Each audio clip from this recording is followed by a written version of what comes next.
Happy Thursday, rock lovers! Welcome to tonight's Cut and Chat, a live and interactive lapidary learning session. My name is Lynette Kong from Highland Park's marketing team, and thank you for joining us. Tonight is a special night for a couple of reasons. First, we are going to be treated to a very rare occasion of watching Highland Park Lapidary CEO John Rowland to cut agates. With decades of agate cutting experience, this is a great opportunity to learn from a seasoned lapidary artist. Second, get ready for an epic battle with our first ever agate contest. Get a chance to see what your fellow artists are working on and vote your favorite. And this is your chance to ask your technical questions, get answers to specific challenges that you're encountering in your shop, and even share your own tips and tricks. All these while having tons of fun. If you're new here, or if you just want to say hi, please drop something on the chat so we can acknowledge you. Hi, Ed. Hi, Rodney. Hi, Daniel. Hi, Peter. Hi, everyone. We would also like to invite everyone watching us online to join us here in our VIP Zoom room by signing up using the link that you are seeing. Before we begin, here's a short teaser of the super show we have in store for you tonight.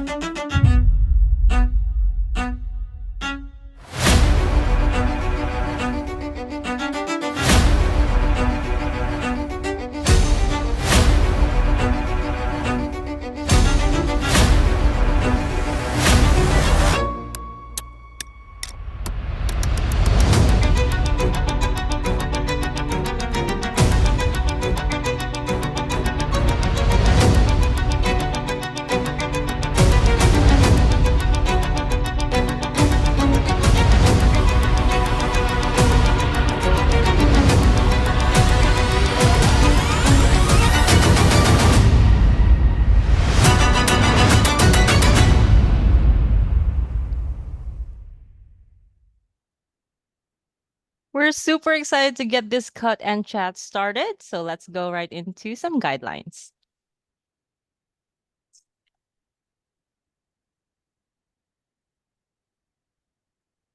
There are two ways to ask your questions. First, you can put your questions on the chat. The chat box can be found at the bottom of your screen. Make sure to send your chat to everyone so we can see them. A member of the HPL team will read your questions to Zeke out loud. For those who are watching on Facebook, you can enter your questions on the comment section and someone from the HPL team will read your questions to Zeke.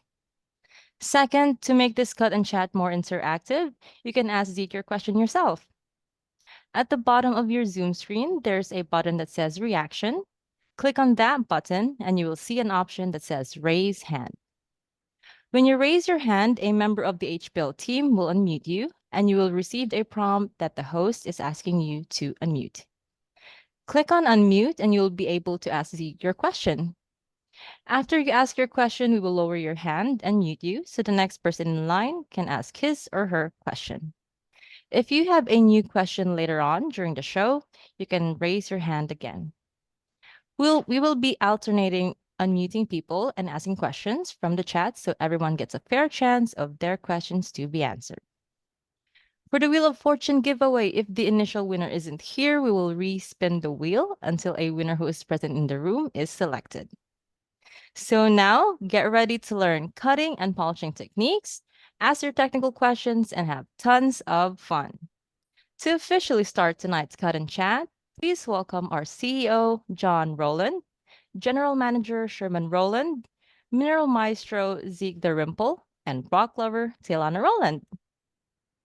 Well, tonight's extra special. You guys don't need to be asking me questions. You'd be asking John questions. He's the one you really want to be asking questions to. And if I don't know the answer, I'll make up something that sounds good. Hey, Kathy. So we're going to talk about some agates tonight. So I think what I'm going to start with is kind of how I look at agates and analyze them, because I always tell everybody when they're getting an agate, study it before you start cutting. So I think let's just kind of dive into doing that. I like it. And I just picked out some random stuff. So we have a variety of different agates to choose from.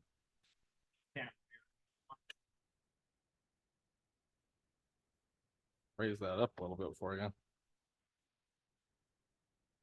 thinking we need a You new didn't set it up tripod. beforehand? No. Got this janky broken tripod. Oh, we have plenty of tripod. Anyway, go ahead and get started, John, while I'm messing with that. Well, can they see what I'm doing? They can. All right. Are we close enough? That's the real question, because we need to be close, because I'm gonna start by looking at the agates up close. See if we can get it to zoom in. Try your magic touch there, Z. My magic touch has oil on my fingers. All right. You on it? Hold it a little closer. Actually, why don't we do this? Perfect. All right. So I've got a group of agates here. There's kind of move the camera over. I'll show you the three types. We're looking at some river crossing. We're looking at some Malawi 1970s, and I got some Mozambique. And we have a couple pieces of imperial and some seam agate. But I'm gonna start with the banded agates, the nodular stuff, and talk about how I look at that. And what I'm gonna do is I'm gonna do some of what I did when I was first getting into it, that were kind of like tricks that I used that helped me. So you can utilize that if you're new to it. So this agate here shows a nice window. I see agate poking out the backside here, which that's good. I'm looking around at all these spots here. There's a little bit of agate peeking out there. There's a little agate here, but it's not showing any color, so I'm not too worried about putting the blade through it. So when I look at an agate like this, when I want to set it up, I'm just gonna look at putting my blade through right here. This is like a simple cut. So I'm gonna just come, and I use the Sharpie to mark it. So if I sit down and I mark a bunch of agates, then I go over to my saw. Now I don't need to do that because it's my brain's like a 3D scanner for figuring out agates. But when I was getting started, this helped me a lot because I can mark them. I could set it aside. I grab the next one, and then I can mark all my agates.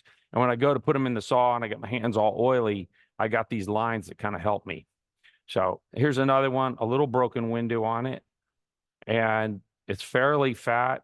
Again, I'm going to come back here because I got no other interfering windows. So I'm going to come back here. I don't want to hit this window here. And I'm going to come back and I'm going to run across that line. And let's see, find another one. I have a couple complicated ones here. Now, this one here is one that you could get in trouble on. And there's a couple of reasons why. So I have a window, and I'll show you a technique that I learned. I learned this from Dave Hignett. He would mark all his windows on his agates like this. So he never put a blade through a window, because you don't want to go through a window Why? because then you have a broken pattern, and the broken pattern agate is worth way, way, way less. And look at this, a little hidden window down on the bottom. I'm gonna stop you for a second, John, and I'm gonna redo the camera because it is just not as good as it can be. So let me fix this. All right. I'm not happy with how that looks. Hey, will you take that? I was about to die.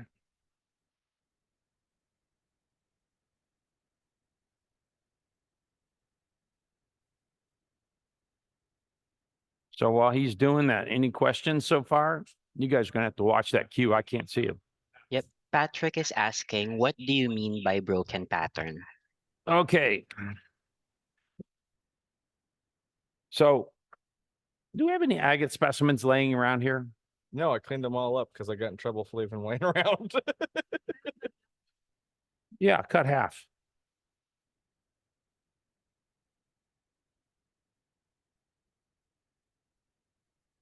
You know, Yes, I love cash flow too.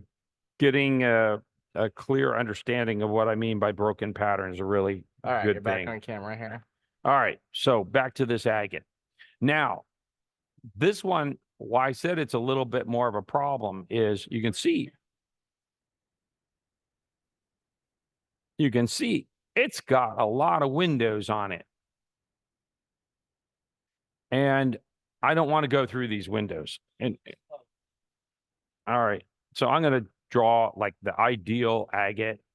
You've got all you cut it, it's a full face, and you're seeing all the banding all the way to the center. Now, if you go through a window, this banding that you see in this pattern, if you go through a window, what you end up with is you have this agate and there's this gap in the banding. Let me see whether we got one with a broken window. Oh, this is a good example of one with a broken window. Where's a spray bottle?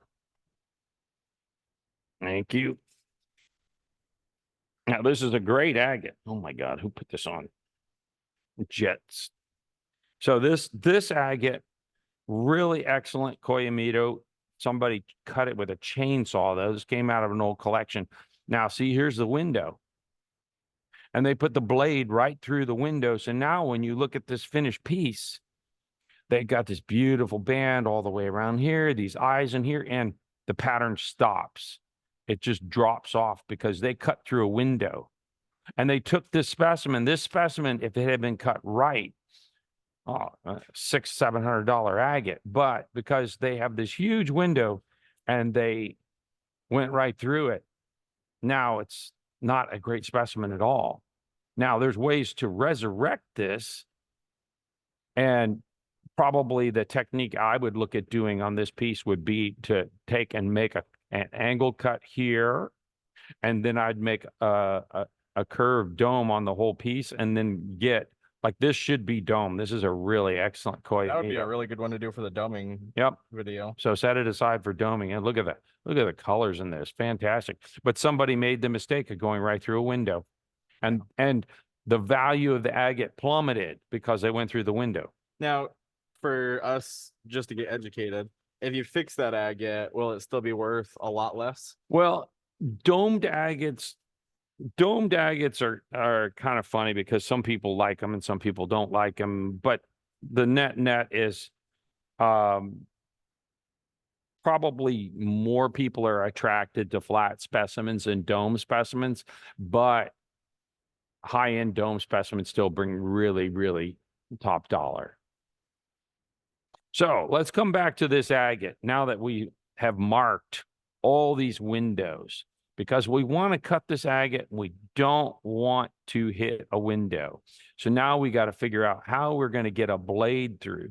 So now what we're doing, because we can see all the windows, we can start looking at the line, which I'm thinking there's a line down through here all the way around. Now this is the one I got to really look out for. So if I put my blade here and I come around to this point, so now here I really want to draw lines and see that I can avoid the window. And I'm coming up this way, coming up this way. So there's the line. So there's the line I'm going to cut it on. And I'm avoiding all the windows. So now I can get that full face specimen and not have a broken pattern. All right, let's see. And we get some easy ones here. If you're new, mark your windows because it will help you a lot. And I marked my, Dave was really, he's one of the most accomplished agate cutters I know. And he was still marking windows years back. Now, this one here is an interesting one because what I'm looking for here is how do I get a big face out of it? Now, most people if they didn't watch their windows, they'd come through and they'd cut it like this and they'd get a big pattern with broken window here and broken window here. You can't do that or you'll devalue the specimen. So there's two ways you could approach this. You could take this line down through here. I'd give you a pretty good window. There's color up on both sides, or you could take the line here. So you could cut this way, or you could cut kind of this way. On this one, I think I lean towards this cut. Why? Because I get a thin tapering edge right here. I don't like that as much. So you're thinking about the visual of how the aesthetic Yeah, makes the agates need to cut. and you know, like this, if this was the only choice, then I would make this cut. But I think because I have this choice here, this one's a little bit better cut. Patrick's asking, what do you do if you have an agate that you just cannot cut without hitting a window? Well, we got some of those in our, we got some of those. Well, and there's another thing. This is actually a great one. Now this agate is this is river crossing, and you can look at it and you go, oh, Get this that got, face wet for us. So huh? get that face wet so we can get it really drool on it. Yeah. Oh man, that's nice. It's a killer agate, but this agate's got some problems. This agate has this broken window down here that comes off the main window, and it's got a little over there, and it's got over here. Then there's a little window here. Then there's a big window back here. Now, when I look at this window here in the back, and I look at, see this line right here? This line here is this is the most important thing here, because I believe this is hinting that there's a fracture right here. So if I came up here and I tried to put the blade through there, I think I'm going to have separation, or, you know, like how do I get to that? So this agate here, I wouldn't cut. This agate here, I would roll dome. So I'm going to roll this edge down to this point here, roll this a little bit and blend it into this point. And then here, I won't roll back quite as far. Now I could, if I needed to, all the way down to here, but I think I'd rather try and roll it right into here where it's a very, very narrow little gap, and it may aesthetically look okay. The rest of it is fairly, so this is, to me, this is a doming piece. When you get an agate like this one, where you get all these little marks on it now, how do you get those off after you cut it? I just clean them with acetone. And then if you had an agate that you had to pick, choose between cutting through a fracture or a window, you'd cab the piece, probably, knowing you, but if you had to yeah, well, we'll get into that with Mozambique, because Mozambique is more challenging. I'll go through the rest of these, and then you guys can cut some of these later after I take off. So this one here, pretty easy piece. Now this one here, the one thing I would be cautious of is when I look at this back, I'm not seeing any agate. Now, what's important about that is if I assume that, oh, I can go halfway, I may be halfway and have a little window on the backside, and I actually didn't hit the middle of the agate.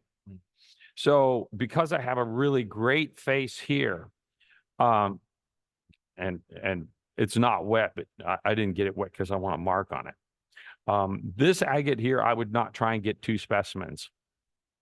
I would come in and I would do a thin face, pick up this edge down here to clean that up. But that's all I would do. I wouldn't try and go big half, because looking at this looks mostly like matrix. And if I go over too much, maybe I'll lose all my pattern. Now, if I'm really not certain and I think it's high risk, then I'm going to take this one. Like this one, I would probably be leaning to more towards I should dome it. What about Or yes, that's a good point. You could take this one, go over to a rotary flat lap and just lean on it and make it flat. And I've done that because you look at the face, it's pretty close to flat. You could lean on it. You wouldn't have to take off that much. You'd maybe take off, a 16th of an inch or a little bit more and clean up the face, and then you're flat polishing. But I wouldn't try and get 2 specimens out of that one. This one right here, this one's a dream agate. This one isn't going to make you work hard at all. So we got a great colored patterned face. It's clear. This is a nodule. I can see agate here and here. I'm just going to go for the big cut. I'm going halfway right on that one. Halfway all the way across. Can't go wrong. Now, this is another really great example. And this one illustrates one of the features that you'll find in agates, and this is a really nice little condor. But you'll notice it's got this really deep like crevice. Now, if I said, oh, I'm going to get a big face, I'm going to cut right across here, and that will be great. Almost always there's going to be a fracture right here going down into the agate, because the shrinkage of the nodule around the matrix will force a fracture to form over time in there. So I will avoid cutting across those. So on this one, and I started marking it already, I look at this one. It's a really good, clean nodule, no matrix on it at all. I'm going to go for the big face, but I'm going back here. So I'm cutting on this line right here.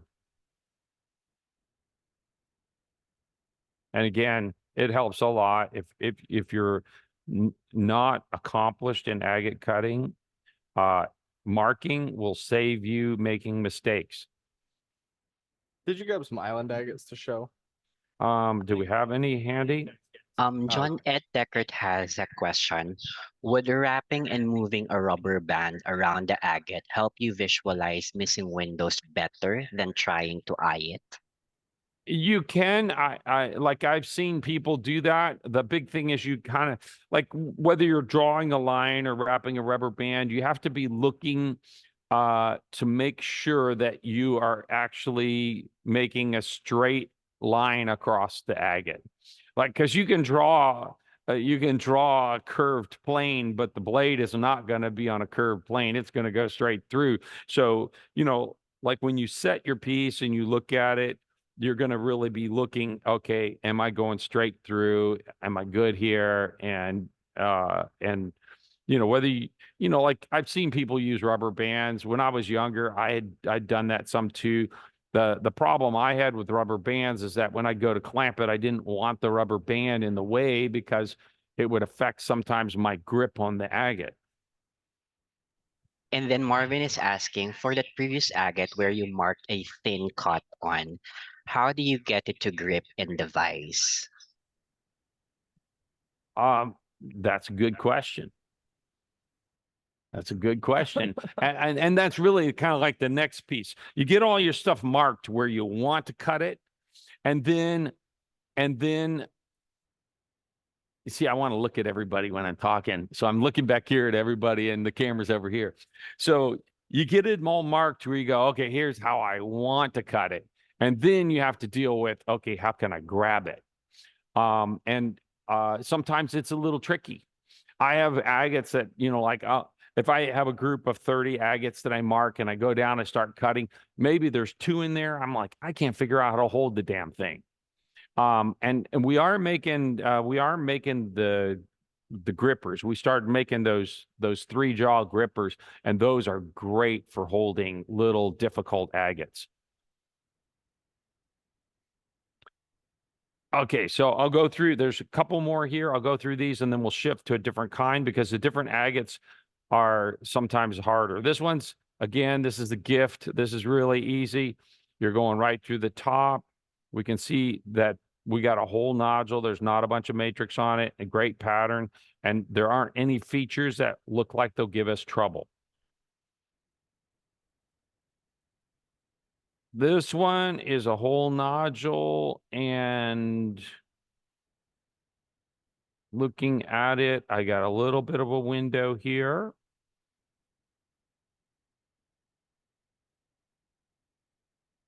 And oh, here's a little hidden window right here. There's a little color in the middle of it. See, now this is where if you do this practice, you will catch things like that.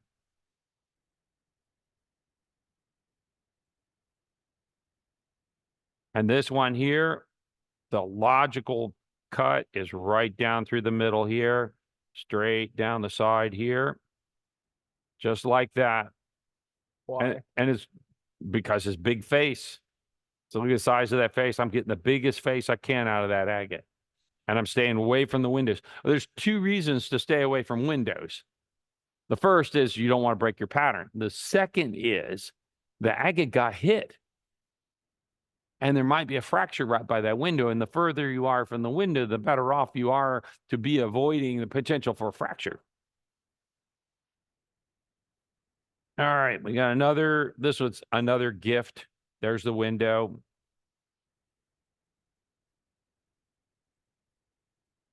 And on this one, I can see there's a little tiny window here.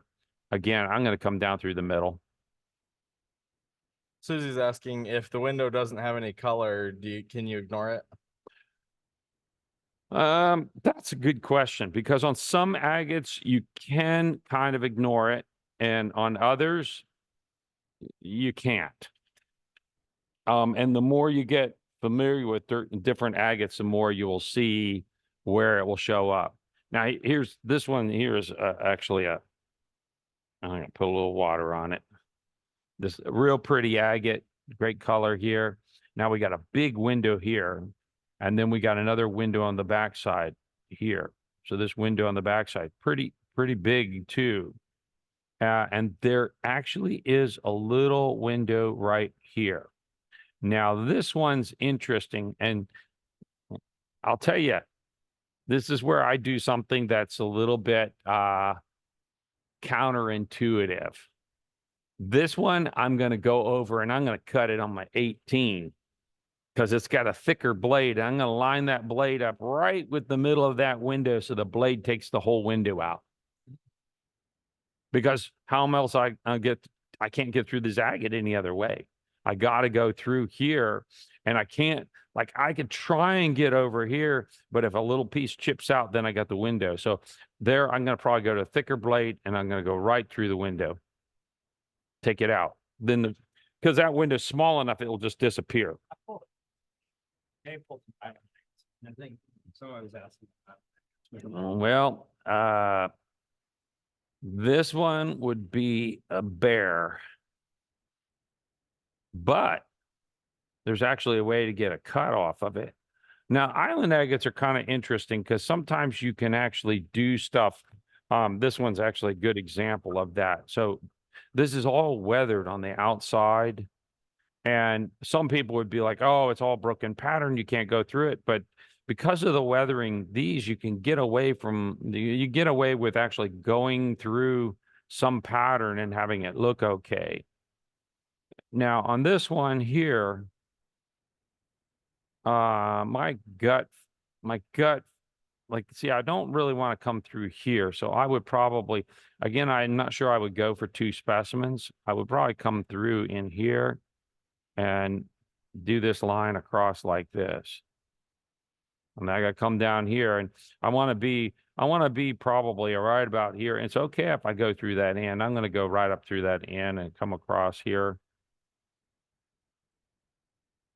And this little window on this piece, I'm going to ignore it because again, the island agate on this kind of a piece, because of the weathered nature of it, it's a little bit more forgiving for how it looks with a little tiny open window. This one here, I look at this one, I probably wouldn't try and cut a specimen. And there's 2 reasons why. This is what I would call a peeler. You can see how the layers on this agate have separated fairly easily. So the risk is if I go, oh, I'm going to come back here and I'm going to go right down here and I'm going to come around and I'm going to try and sneak the specimen out of it. One, I'm way past center. Center's way over here. So I'm way past center. So my pattern is not going to be that good. I'm going to, on this one, because the banding is absolutely fantastic, I'm going to cut this for cabs. I'm not going to try and get a specimen here. This one, I think it's best to be a cab, a cab. You know, since we're looking at it, how would you slab this one up? I would just be inclined probably to start here and go straight across, or start here and go straight across, because it's kind of got that 90. So I would just grab it and start slicing. The only other thing you could do to this, which actually might look really good, is I take a cut. You could take a cut. Actually, why don't you do this for the doming one? Let's see what happens. I would take this cut and dome the whole thing out. Okay. Massive dome it. So there's that other one. We'll put that over with doming. So then let's look at some Malawi 1970s. Now, with this agate, now this is one of the great tools for looking at agates. With the light, one of the things you can do is you can see fractures. Now you can see the line here, how the light is separating. You can see you got a fracture on that end. Over here, pretty solid. So you kind of almost see like you have to take this whole corner, either accept that you're going to have a fracture over there, or roll it way down until you get that fracture out, because I don't know how far it goes. It doesn't look like it goes all the way, but it might. It looks like, if you just look at it without the light, it looks like, oh, just take a cut. But there is a fracture there. There's another doming piece. You can't cut the specimen. I would dome that.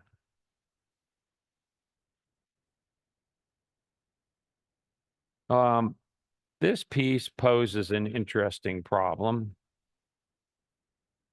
Here, we know for sure there's a fracture right here. And we can also see that step here, so there's probably a fracture here too.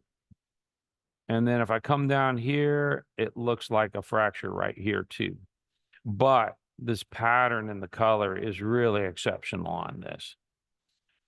In the 1970s, it is possible to get flawless specimens, but it's very, very likely to encounter some fractures. So a lot of, to get a really great specimen here is around looking at how do you minimize what you're doing from a fracture standpoint, and then I would treat it with some kind of a stabilizer. So this agate here, I got a window coming back to right here. I wouldn't try and get away from this fracture because it's running down in here a little bit. I would come back here and I would just do the cut across this face. And I would probably take about 1/4 of an inch off. A straight cut straight across. Would you cut that on a 16? I'd probably cut this on the 16, yeah. On the slowest speed. You don't want to go fast, particularly if you got an agate with some fractures, because you're going to drive stress on it and you might separate fractures. Like you might finish breaking the thing. Marvin was asking earlier, John, what's worse, cutting through a window or cutting through a fracture? Oh, I would say cutting through a window, because that's like for agate specimen cutting, that's like the cardinal sin. If you cut through a window, it's like you failed agate cutting 101. Sometimes you have no choice and you have to actually go through a fracture. And there's certain agates, I mean, certainly if you look at the German agates, a huge amount of the German agates are fractured. And they're still very highly valued because they seal, they seal the fractures pretty well, and they do a good job finishing them. You guys didn't know, but there's a quiz at the end. Agate cutting 101. All right, now this is a really great piece to illustrate. Study the agate before you cut it. Now, if you look here, you'll see this black line and it kind of turns into a white line here and it rolls around and it gets dark again. That's a fracture. That's a fracture line right there. Now, there's two ways, again, there's two ways to approach this. If you want the specimen, you could come up here and we're very clean in this area. So you could cut right there and get a very clean specimen off of it. But the other thing you could do, and I have done before, is go to your bigger saw with a thicker blade and line up right on the fracture and cut on the fracture and just cut it out. Now on this agate, I wouldn't because the agate's so small. And I would go to a thin blade, you know, like a 10-inch or 12-inch saw and go right through here.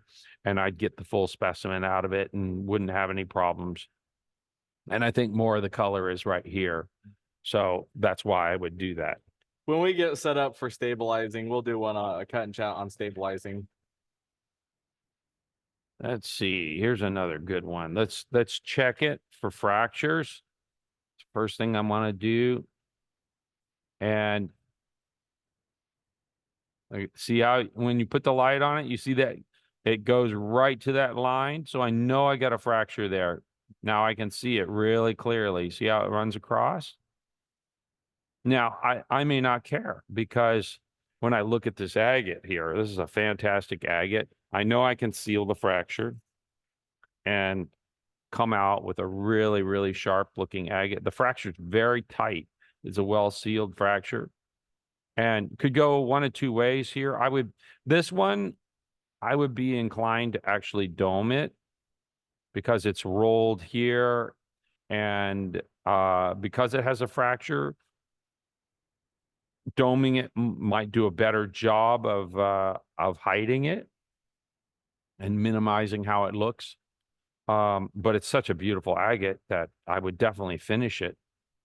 You know, Neil is asking why you wouldn't use a trim saw on these. Do you want to talk about why? Oh yeah, do you have any of those that are stress factored? I forgot to grab one. We find one, Tay. Tay's on the hunt. Yeah. While waiting on that, Lawrence was asking, he has a Moctezuma agate module that doesn't have any windows on it. Would you recommend cutting it lengthwise or crosswise?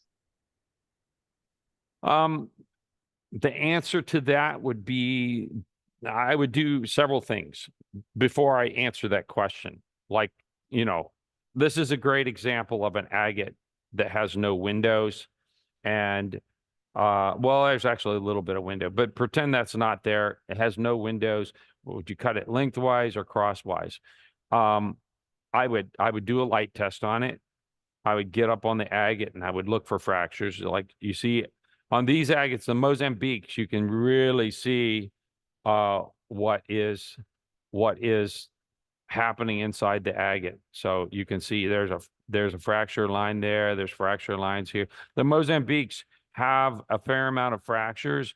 You can work with them and be able to cut where there's less fractures. And that's why I use a light, because I can come out with really great specimens, even though I'm working with, you know, something that has the fractures in it. Where's that one agate?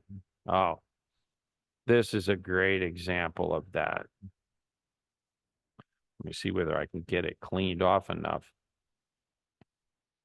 Yeah, okay. So I wonder whether this light will show it. Oh, yeah. Okay. So this is an agate that was cut on the trim saw. Now, the challenge with cutting on a trim saw is that people are impatient and they want to see what it looks like. And they've been watching Agate Dad too much. And Agate Dad, I love the guy because he's promoting agates and all, but he's pushing his agates always too fast through his trim saw. And you can see fracturing happening. But here's the real answer. So as I put the light on Look at the surface of the agate. Look at all those microfractures all over the surface of the agate. Oh gosh, that agate looks so bad now. It's hammered. Now you can see where they started on this side, they were more patient, and then they got close to the end and they started pushing harder and they just blew it up. And then what you can see is there's chunks out of the back edge. You lost chunks out of the back edge and all of this. And look at all the fracturing along the edge too. It's like all of You're this. too hot on the light. All, Hey, it was kind of fun to tell John that.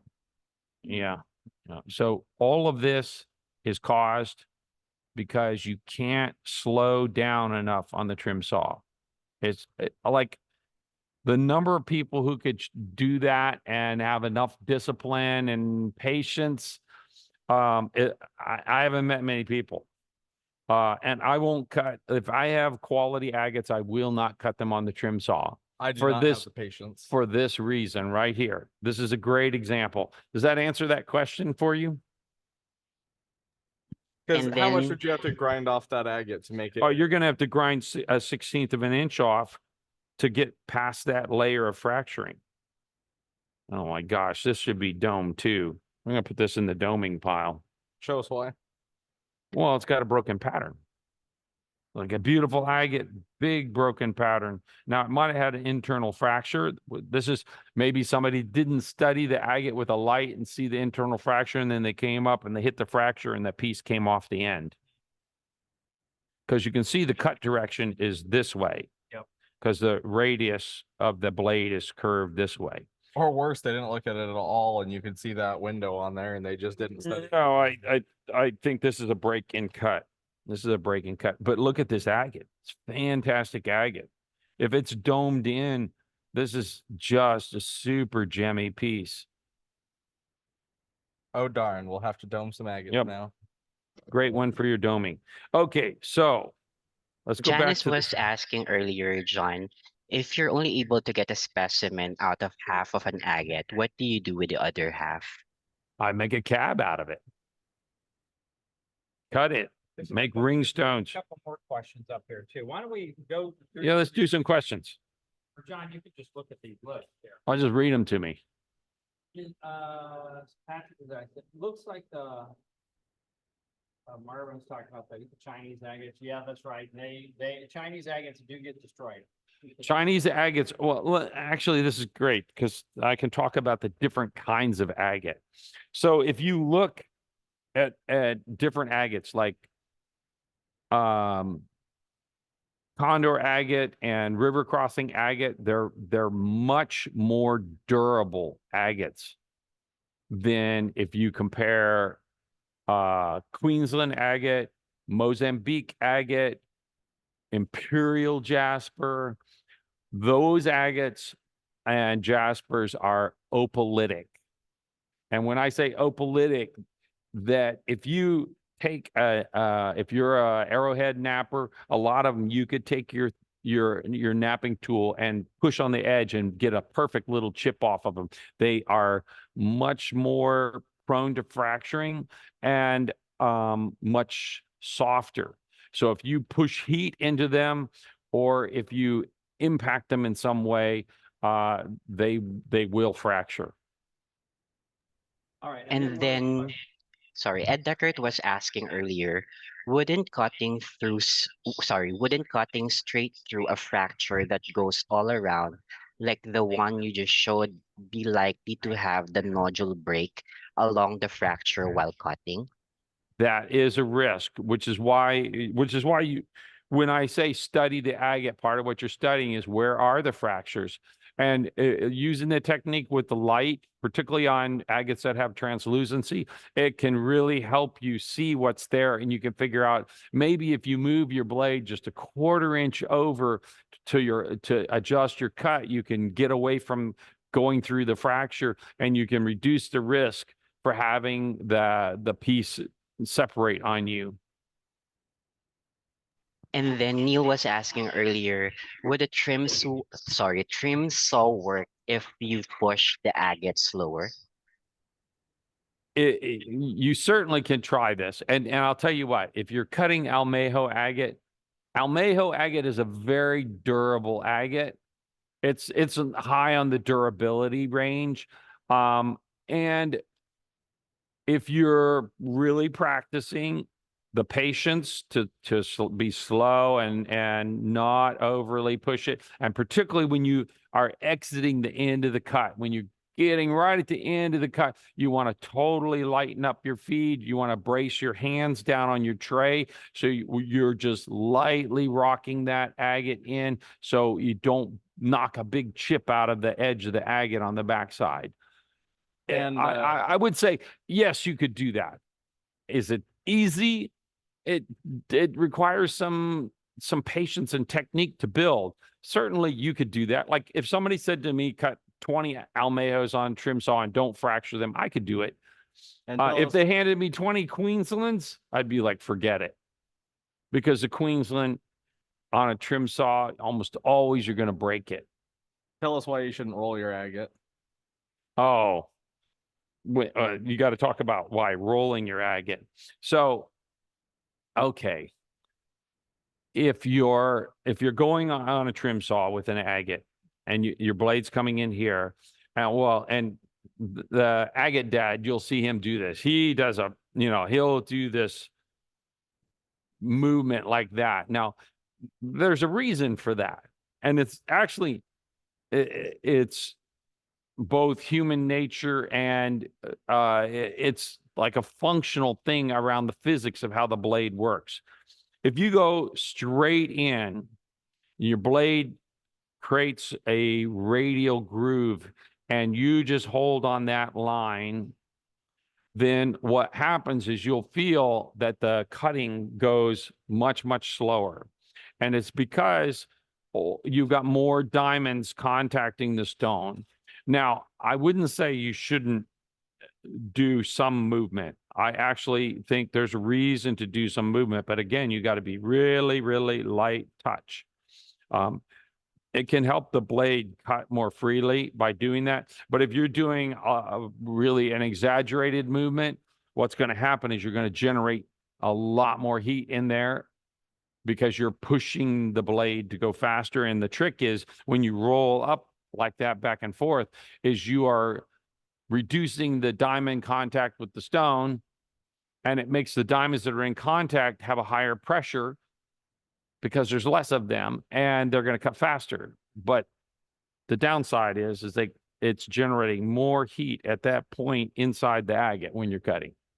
That's why you see the damage being done on something. Yes, that's when you see the damage being done. And then, of course, right, usually it's associated with that is usually the blowout at the back, which if you want a nice specimen, you don't want to do that.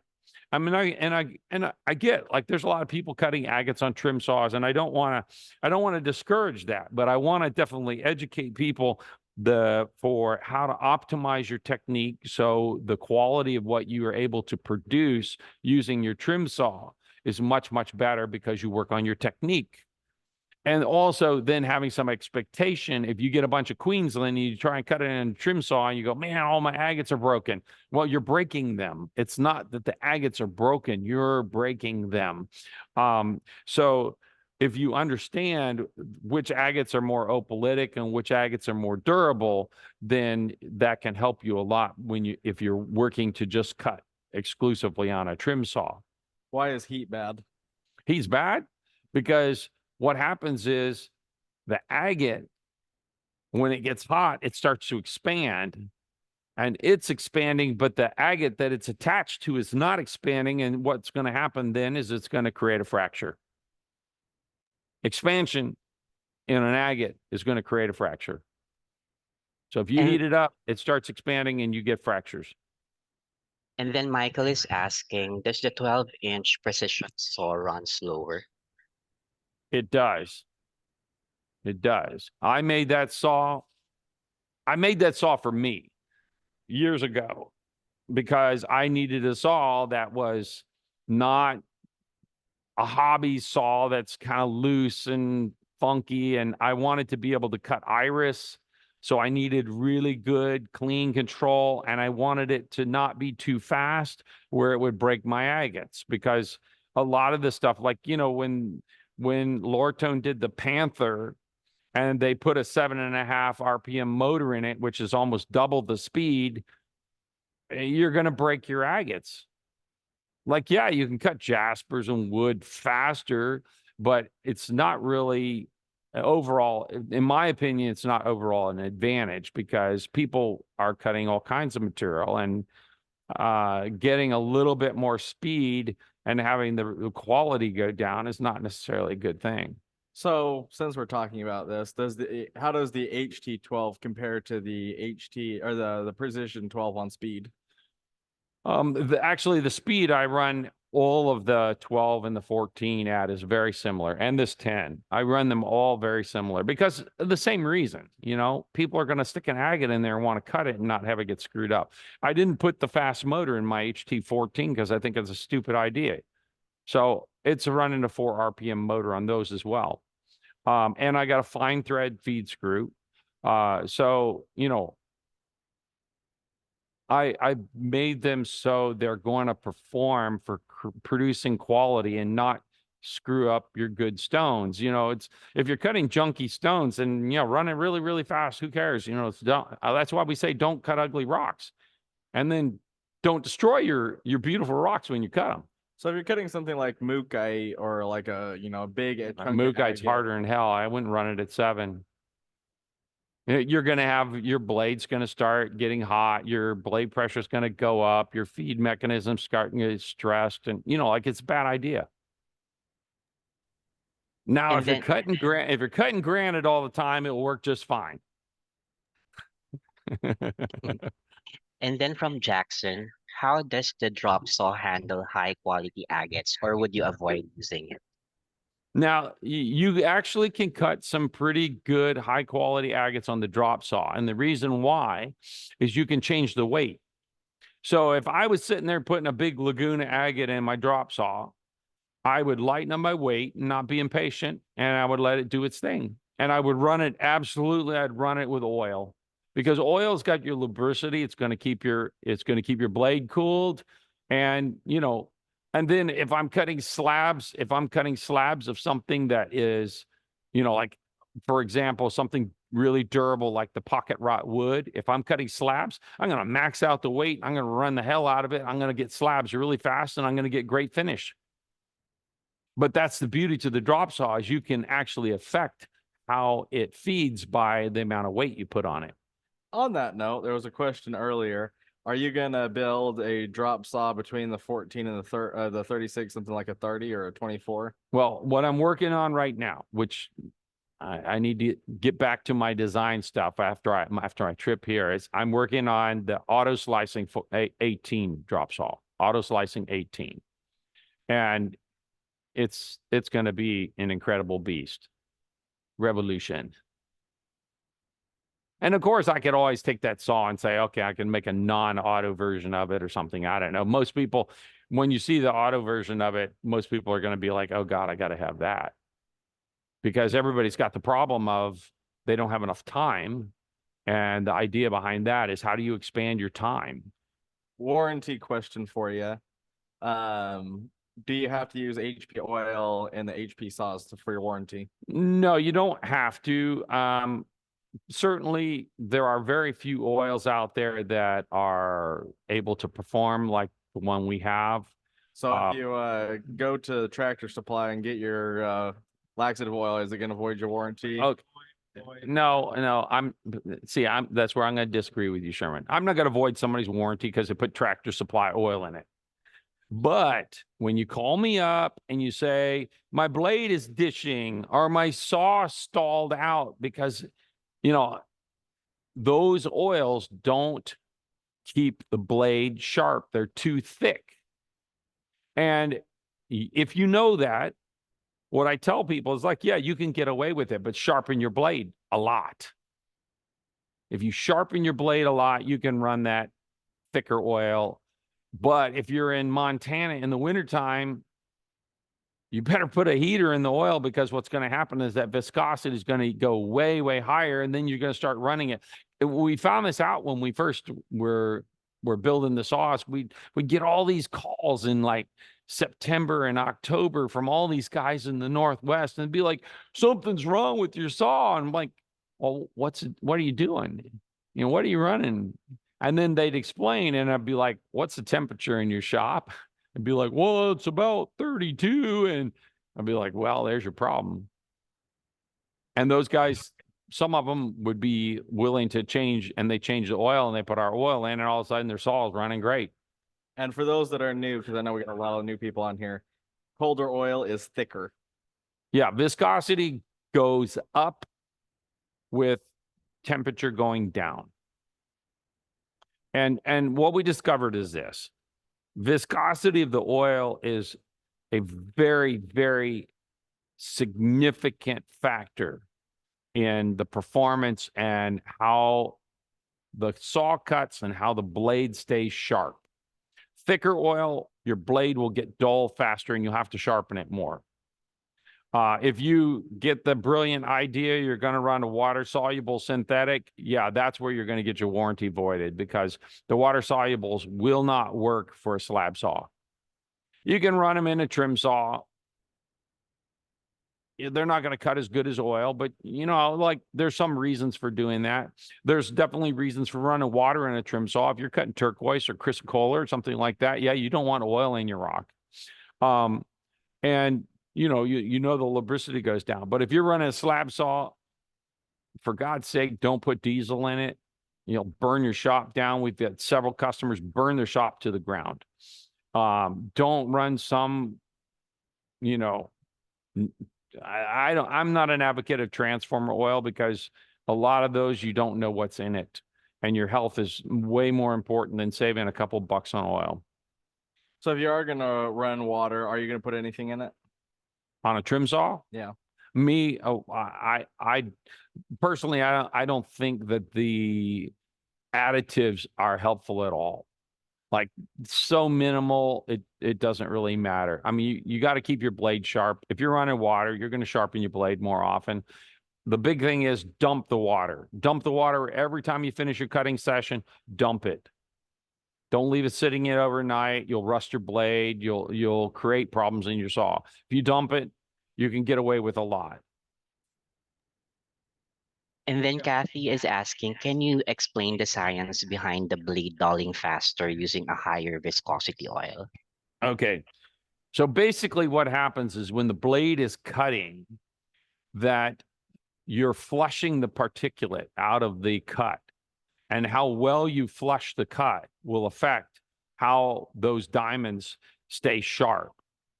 And the blade pressure, as the blade pressure goes up, what happens to the diamonds is the diamonds start to get polished. And if you look at your blade underneath a microscope, you'll see when the blade gets dull, all the diamonds look like little polished, shiny domes. And when they're like that, they're not going to cut. And our sharpening technique is to use a bastard file, and you can watch our video on it. Team, you should probably put the link to that video up in the chat. But basically, all we do is we go around and we tap the edge of the blade with the bastard file. And what that's doing is it's actually fracturing the diamonds. And why that's important is that you got a polished diamond.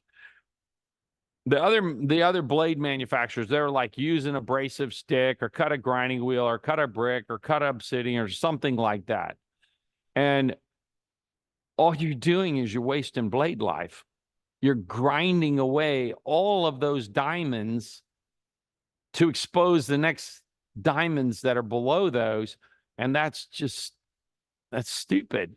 You know, I would sell more blades if I told people to do that, but it's dumb. And so we use this technique with the bastard file because, one, it doesn't waste your blade life. You're not losing anything. It fractures the diamonds. The diamonds are still very embedded in the matrix. And you put the saw back in the cut, and you can't, it's cutting so smooth, you can't even hear it cutting half the time because the blade pressure has gone so low that the blade is just walking through the material and doesn't even care. Put it in practice and you can ask people that have gone through troubles with blades and stuff. If somebody comes to me and says, oh, my saw is starting to cut, wedge shaped pieces, I know what's happening. Their blade pressure is really high. And what the blade is doing is the blade is trying to deflect to find a softer place to go through the stone. And when it deflects, it starts to deflect in one direction. And then once it starts to get a set, like the core of the blade starts to get dished a little bit, then it's just rapid death.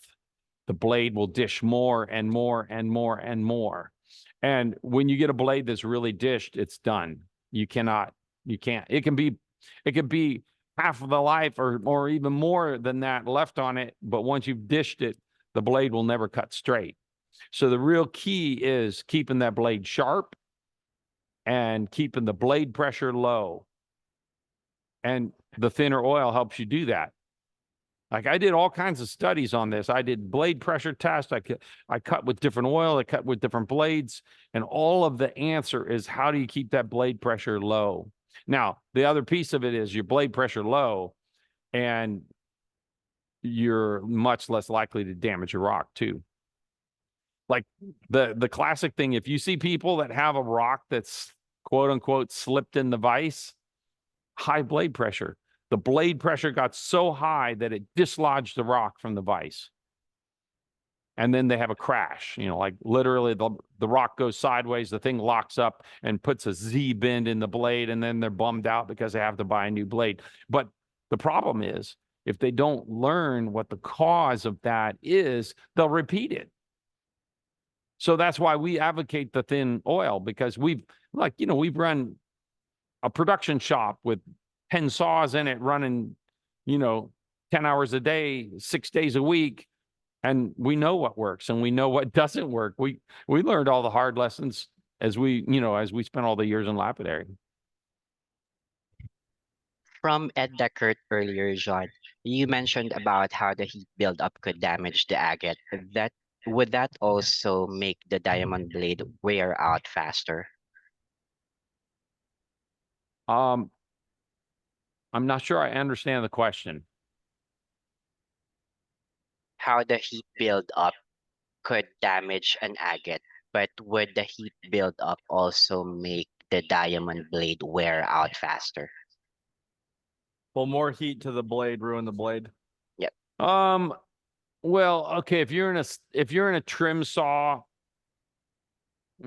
you're cranking stuff through a trim saw. The blade, in large part, it's not, like you might dull it, but you're not going to necessarily damage it. Now, it's a different question if you're in a slab saw, and again, if your blade pressure is going high, then yeah, you run the risk of dishing the blade or yanking a rock out of the vise. And both of those are going to be fatal to the blade. And, for me, like there's a lot of bad advice. When you go on Facebook, there's all kinds of people that will say, run this, run that, do this, do this. And a lot of those guys don't know. And the advice that we give comes from years of experience of looking at this problem, understanding the problem, and finding the right solution. And like helping people really to understand what works and why it works and what causes the problem and how to avoid the problem. Like I got saws I've been running blades in and never dish a blade, but I keep the blade sharp and I run good oil.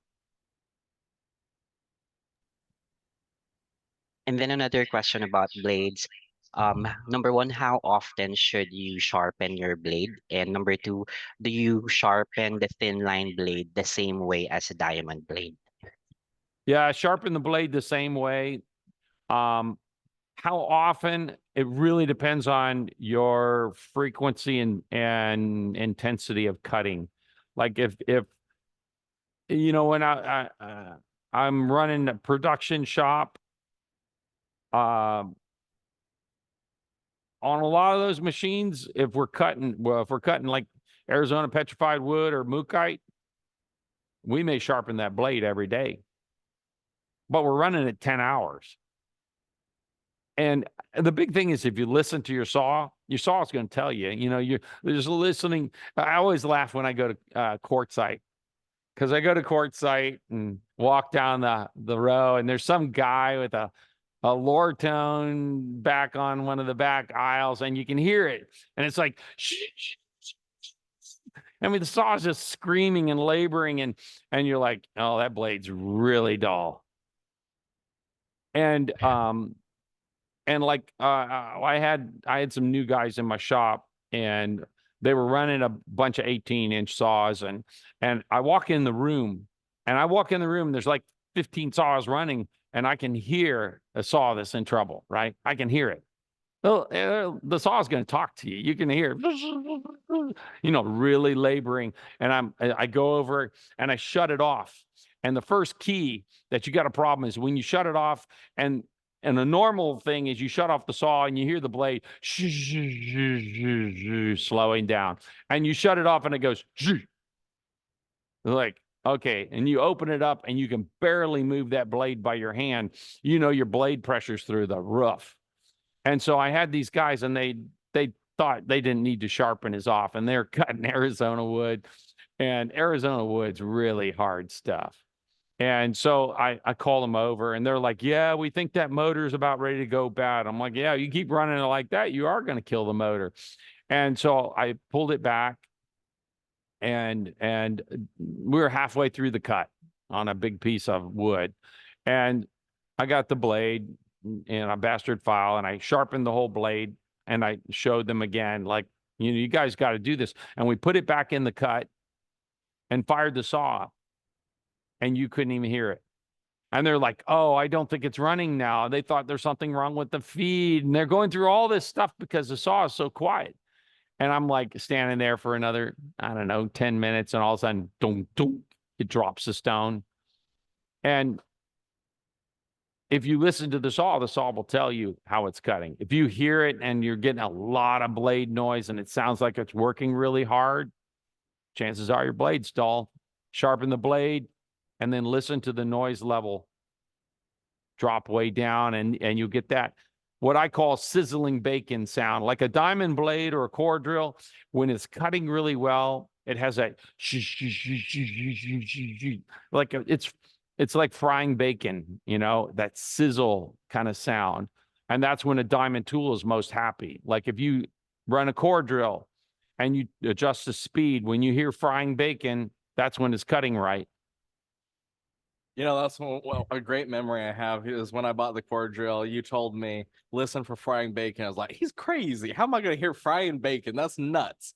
And then I started cutting an agate, and I was like, oh, that sounds like frying bacon. I see what John means.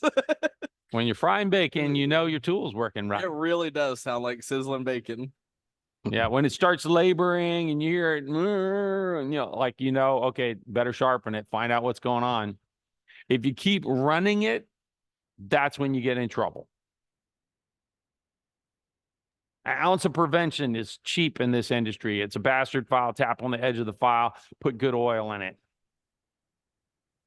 Well, sorry, go ahead, Zeke. I was just saying the oil, our oil really is not that expensive. And if you get free shipping, so. Well, when you crash a blade because you were running the cheap oil, then our oil is really, really inexpensive. From Dog Butterfield, John. I've got several Highland Park machines. I love the 8-inch grinder, but I absolutely hate the needle spray valves. Is there a better way to get a better spray bar?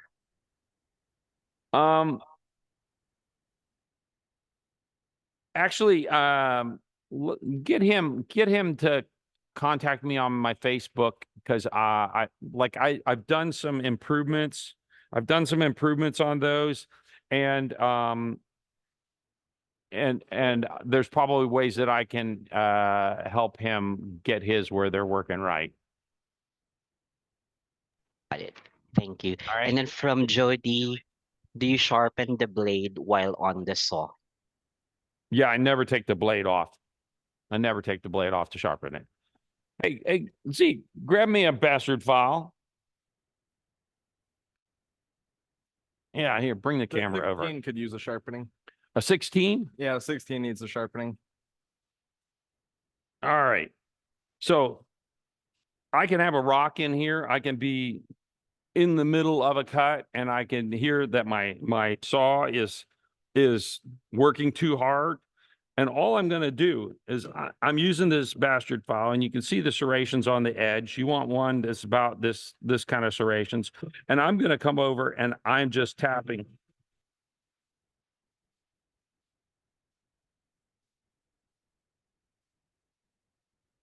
I go across each segment. Now, it helps if you make a little mark on the first one so you know when you finish, but that's all I'm doing.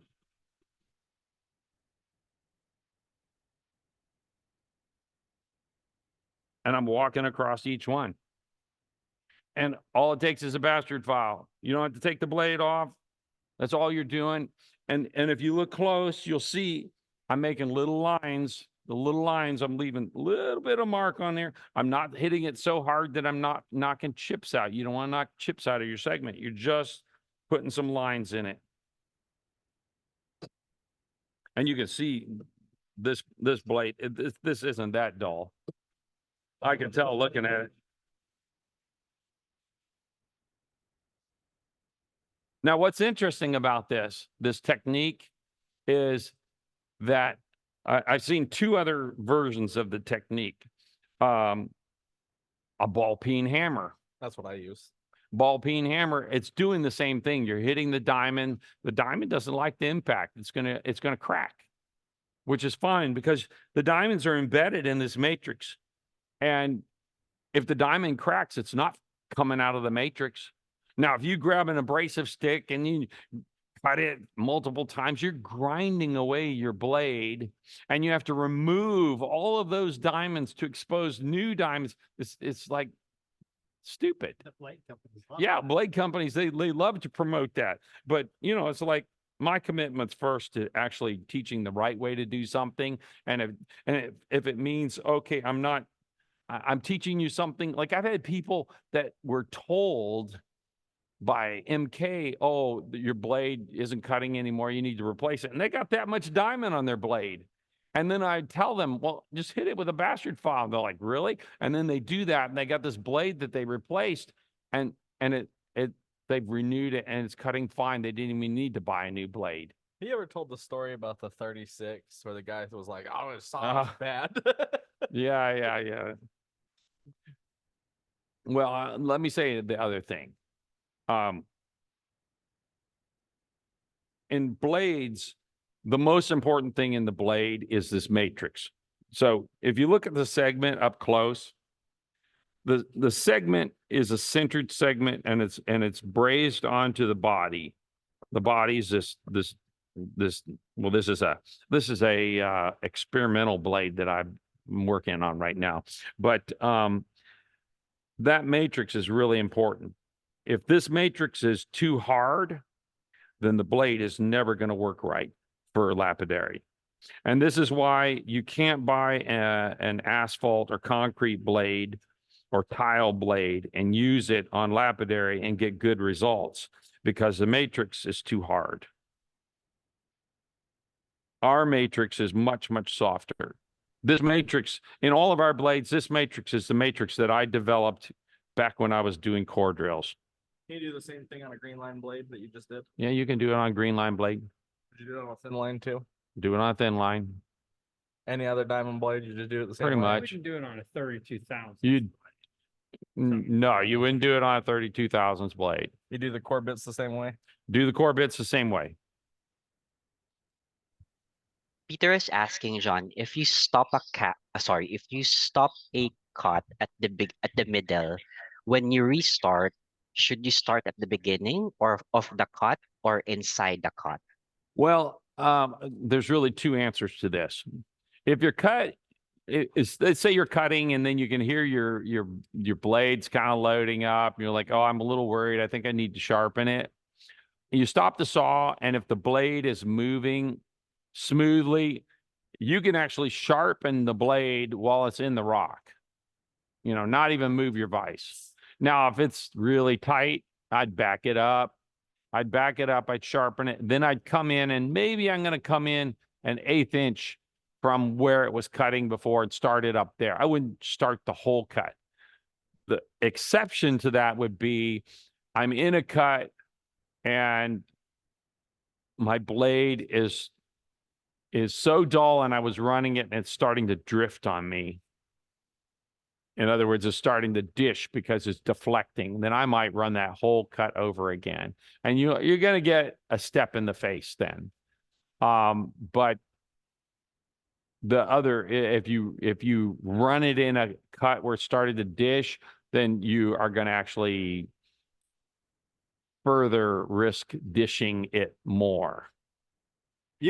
Dishing is like the worst thing. If you have dish blade, it's done. You can't resurrect it. Almost any sintered diamond tool you can ping and get it to sharpen. Like even the centered wheels on the cab machine, I'll take the ball peen hammer and tap them to get them sharper.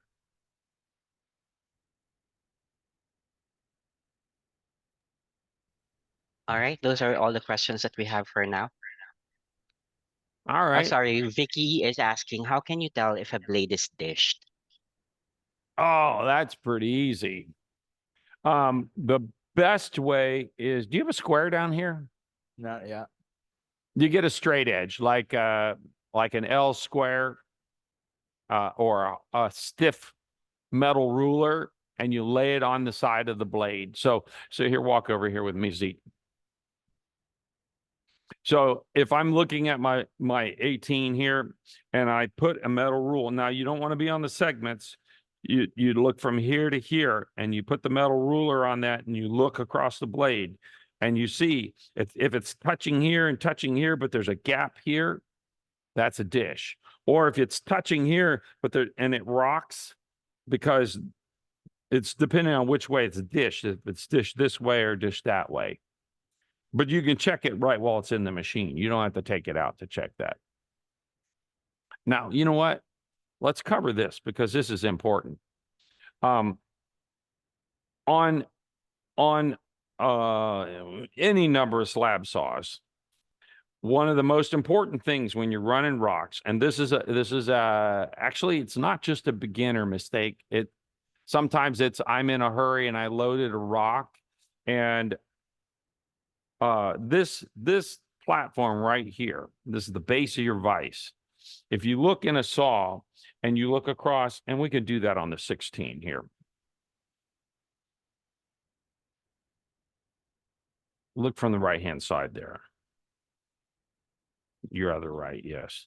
This is the right-hand side. The right-hand side. I know, it's on the right-hand side. Yeah, well, you started to go for the other side.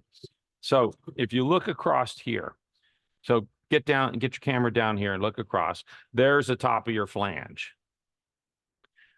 Now, if you load your rock where it's on an angle so that it's extending below this level, then you're going to hit your flange. Like this one, somebody has run into this flange and run into that flange. Rookie. But that is the fastest way to actually destroy a blade, because what happens is this, is that the rock comes up, and maybe I can illustrate it looking at this. I was trying to break a saw so we could shoot a video. Yeah, okay, I appreciate that effort. So let's say this rock is below this thing, and it comes up and it hits this flange because it's sitting too low. It hits this flange. Well, what happens then is the flange it's going to try and climb up over the flange. Well, it's chewing the flange up and it's pushing in because it's got nowhere else to go. It's pushing in. So now what happens is you're putting pressure right here with the rock, and it starts to deform the blade right here at the flange. Now, this is a really common mistake. We see this on a regular basis. And I've done it. He's done it.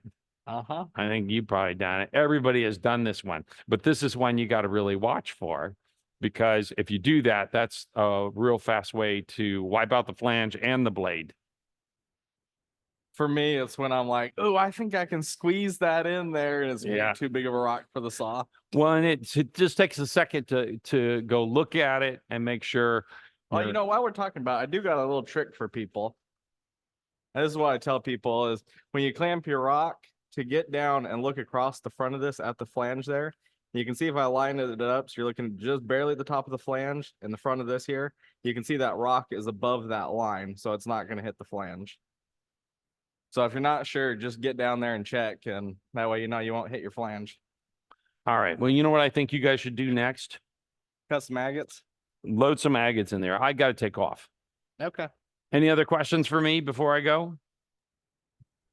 Richard Taylor was asking earlier, should there be smoke when cutting using our HP oil? And how do you differentiate between smoke or vapor or aerosol?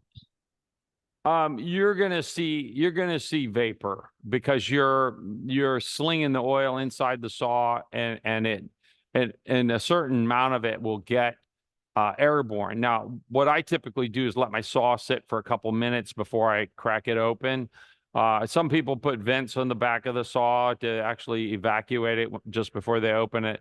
The thinner oil does settle out pretty fast. The big thing is that if you pay attention, you go, okay, you know, on an 18-inch saw, you should be at least a half an inch into the oil. You know, if you're not enough oil in the saw and you don't have enough, then you're going to get some pretty extreme heat inside of it. But that's going to be a really basic thing. Like the oil won't smoke, it won't ignite on its own. There's a very low it's a high flash point. It's really good from that standpoint. That's why you don't want to use diesel, because if you ever get a problem, diesel you get it atomized all over in the saw, and all of a sudden, boom. but the mineral oil is not very flammable at all. You'd have to get it extremely hot. If you think you're getting smoke, then check your oil level. If your oil level's okay, then you're fine. Sharpen your blade, keep your oil level right, and you're not going to have any problems.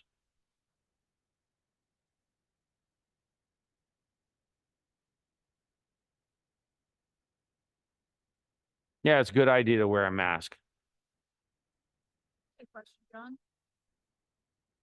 For pushing rocks into your trim saw, smaller like Koyamito babies, would you prefer to do those on trim saws or in a slap, precision slap saw?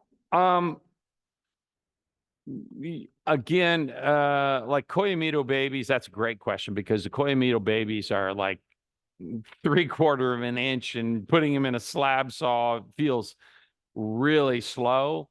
Again, this comes down to technique and patience. If you do have, you know, care and technique, I mean, Koyamito babies can be some very, very expensive specimens, because a lot of them have pseudomorphs in them. So you don't want to crack them. You don't want to craze them. So it again comes down to technique. Now, if you get Queensland babies, I'm going to be like slab saw, because they're too easy to break. Vicky, I would, if you're using it in a basement and you're worried about the oil vapor, just let it sit for 15 minutes after the cut's done, and all the oil will be settled back down. You won't have nearly as much vapor. Yeah, well, and the other thing to remember about this oil is it is very, very healthy oil. Like, you know, it's mineral oil. It's basically a food grade mineral oil. You could consume it. That is true. My hands are nice and soft from always being in the oil. Yeah. But it's a thin viscosity, so.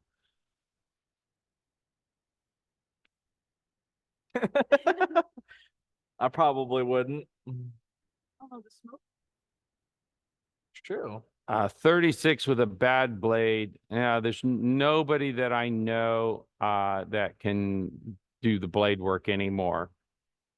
Yeah, I try not to get the oil breathe it. So I like to let mine settle out. Glennis, you know what I discovered on that? Take a needle, heat it up with a match and stick it in the top of that water jug to make a little pinhole, and it gets rid of the vapor lock. And a little pinhole, you can just put your finger over when you fill it. When you flip it upside down, it doesn't matter. It just gives you a vent. And after we did those first ones, we were like, okay, we can see we're getting some vapor lock. And it's an easy solution. You only need a pinhole, though. All right. Anything else for me? Don't use it for cooking. Well, thanks, John. That was fun and educational. Yeah, it was kind of fun. It was great watching you look at agates. Well, so cut some agates. I want to see them, and I'll be looking for, you know, the results of the agate contest here. I'm excited to see what. Oh, we're very excited. We got a lot of good entries. I can't wait. So, well, Tay, you want to load up the saw? Yeah. I'm crossing my fingers. I put enough liquid gasket on that saw though. Yeah, it'll be I'm fine. doubting myself just a little bit, but I did tighten those bolts down kind of Yeah, it'll be crazy. fine. The contest, we'll do that after we cut some of these agates. Well, if somebody don't throw them, good grief. All right there, bud. All right there, bud. Which one should we cut first? Do you want to cut this one first? You picked up the one that John said not to cut. Dang it.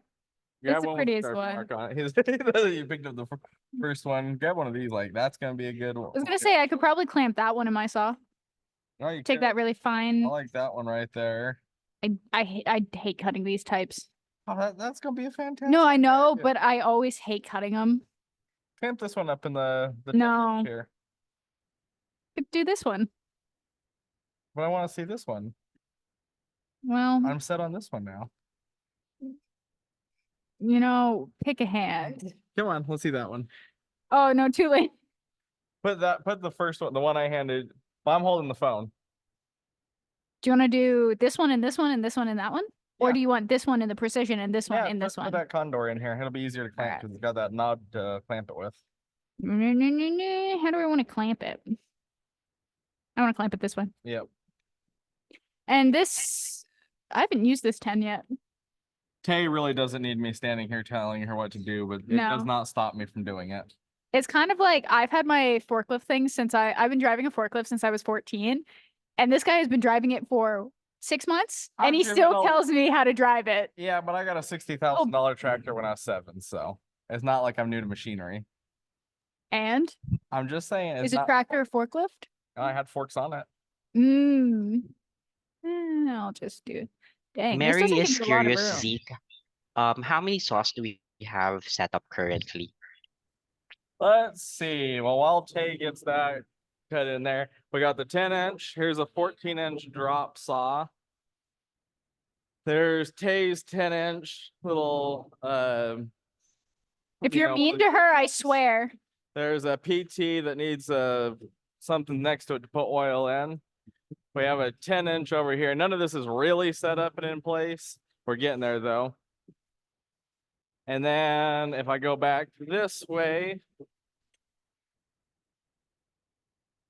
Now Tay's scary on the forklift. She terrifies me. That's why I'm constantly like, oh gosh, don't do that. That We is got a not 16 true. An 18-inch, a 20 that I got to stick a blade in. A 24 right here. Oh man, look at this palm wood. This is Indonesian palm wood that we were cutting today. Look how fantastic that is. And what's crazy about this one, it did not show any color on the outside. You get into it, look at that beautiful red and yellow, a little bit of green in there, and this beautiful black center. And then we got a 36-inch slab saw with a nice big piece of the Caribbean onyx in there. Beautiful color in that. And last but not least, we got a 36-inch drop saw right here. Hey, Zeke. Want to give us a final look and say goodbye? Final look to say goodbye. Yeah. She's solid in there too. I think you gotta move it over a little bit though. Oh yeah. A little bit. The line's not straight, so take that as you will. Yeah, move it over just a little hair. By the way. You had to be specific there. Yeah, you're just supposed to know what I mean. A little bit more. Right there. That's good.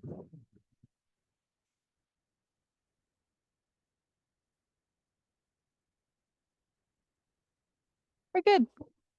Oh no. Not the windbreaker. I know, it's my vintage windbreaker. Oh no. Is it plugged in? It was. Did you test it? Yes. Okay, never mind. Wait, if you press the on button. You know, Come that's on up, why you I like Petunia. There's no thoughts behind Petunia. It's Hey, just he's flip used to switch. This original saw that doesn't have the green button. It's Now just you got it on and off like it should be. All right, stick an agate in there. Should I do an Almejo or another river crossing? Grab one of those other ones that John marked. You know John's gonna want all those little agates that he marked cut. Oh, I know. Better than most. Do you want to do a complicated one or not? I don't care. Grab a complicated one. I could take your opinion and throw it out the window. If it's cut wrong, we'll just blame John. Oh my God, you're so right.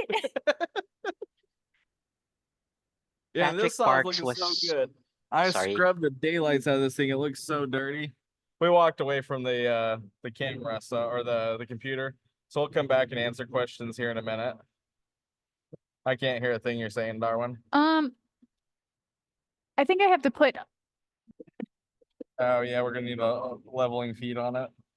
this is a saw that has, I think I scraped off a few centimeters of metal through the days. Dragging it around. Damn, who opened this vise all the way? My goodness. Well, I was scraping all the muck off it. Ooh, that's gonna be a fun agate. Hmm. Just taking that little cut off the front there. It's a annoying angle to cut. So I'm probably gonna want to clamp it here. Yeah, I think you're right. Hard thing to admit, but I think you're right. Oh my God.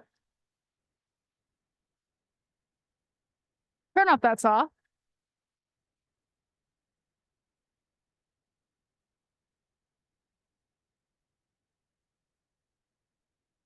That didn't sound too good. Oh.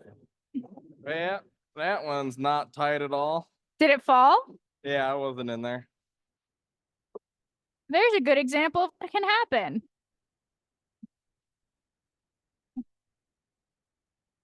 You can reclamp that one in a second. You know, you got hands. Well, I only have one hand because I'm holding the phone. Well, this one shouldn't go anywhere. But All right, well, get it up close and let's cut it. if you can see, these are the old handles where we realized that the paint won't really work. I realize people with your size wrists can't really. Oh, It's a I little bit of a hate moving these squeeze. vices over. My hand does not fit in there at all. I was complaining about the HT saws. I was like, give me more room. And John was like, I've got fat hands. You got fat hands. Why don't you put it in the bottom of the vise? Neil's right. Habit. I like putting it in the top just out of how I started learning and how I started positioning saws. I like having a little bit of room. I also don't want to hit this, and this is more my pet peeve. I hate hitting my arbor plate. I hate it more than anything, so I clamp it up so I don't scrape this plate. I get on Zeke's case about it. Noted, because I often put it right at the bottom. Although if you notice, Tay's saw, the arbor flange has 0 marks on it. And all the saws over there that I've been using, well, at least half of them have an arbor mark. Yeah, I'm much more anal about it, of not letting it touch. This wasn't me. I want to point this out. This wasn't me. And I know who this was, and you know who this was. Was it me? No. Oh, okay. I do. Name starts with K. Yeah. I thought you were blaming me for it. It's like, it's possible. No, I don't think that's going anywhere. I hope this saw doesn't make a ruckus. Bets? Did I? Yeah. The oil is enough, right? I've underfilled this saw a little bit because I ran out of oil. Oh yeah, that's So- covering the segments. It's fine. I'm running it a little bit lower than we should. Now that's annoying. Grab a piece of cardboard. That is such a nice beat. It is a good rhythm. Yeah. You just grab a little piece of cardboard and stick it under one of those legs. Yeah. We'll come answer you guys' questions in a second. A little piece. Here, just pull it off that box right there. Which leg is short? It's that front one right there. I don't typically do this of shutting off your blade when you're about to like cut, but This would be the kind of where Sherman says, that's some redneck bullshit right there. Putting the cardboard underneath. the saw's not light either. They're heavy. All right, reclamp this one. Where did it come off? Oh, I see. I'll blame you though, if John asks. Why are you blaming me? I guess it makes sense. I won't be here to defend myself. Exactly. What I'm gonna do, and this is a little trick I learned.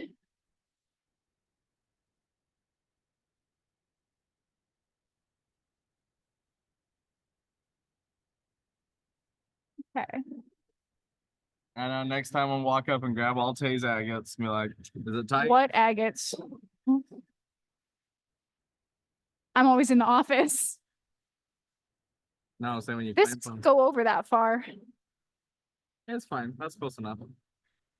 I'm used to my little. So one good thing about the precision saws that are a little bit different than these saws is you can get your vise flat to your blade. You can get it right up to your blade, where this has, you have about a centimeter, which preference wise, I don't love, because a lot of times if I want to take a very, very, very, very slim cut Well, on a small rock, I Just- want it buffered. just to correct you a little bit, the vise that this normally comes with goes up to the blade. What the heck is, you mean the vertical? Yeah. Or the horizontal vise. I guess what you could do, which could be a little bit of a hack, is you could take a Put bigger board. board, yeah, and just buffer it off on this side a little bit bigger than what you're given, and you could solve that problem. But I'm just gonna. This saw is so high up on this table. How do you think I feel? I'm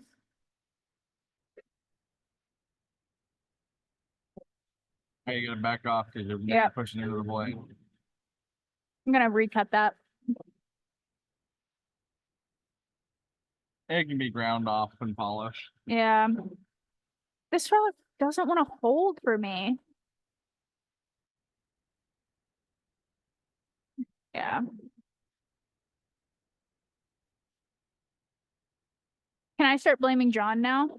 No. Oh, I see what happened. So I clamped it like this, and it slipped off that little flat edge. Yeah, it is reverse threads. Now do it. And if it slips, Oh, good grief, you gotta line up on that. you do it. Here, hold the phone. You gotta wipe your hands off and take the phone. This is the fun part of cutting rock. No matter how much rock you cut, sometimes it feels you never cut a rock ever before. Or that's maybe just my very subjective opinion. Alright, take that.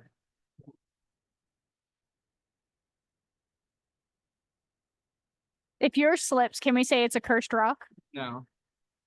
Although mine's not gonna slip. I hope you slip down the stairs.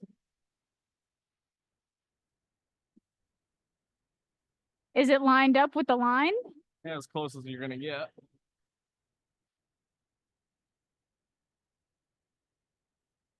Let's take a peek, see. Oh, you're a little off from that cut right there.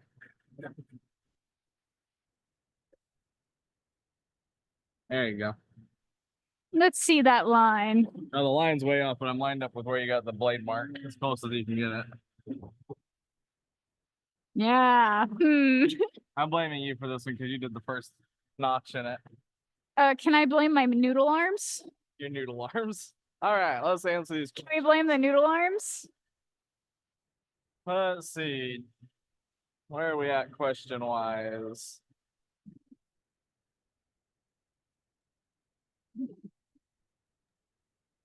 All right, so Patrick was asking earlier what size was the flat lap that's currently set up in the lab? We got a 24-inch rotary flat lap, an 18-inch rotary flat lap, and the R1M is 1 meter. So that's like 39.5 inches-ish, I think. Mm-hmm. And then And Vicky, we do sorry. sell the paint. If you want a gallon of it, you just gotta request it, and we can get you like a gallon or however much you need. It's not something we ever stock.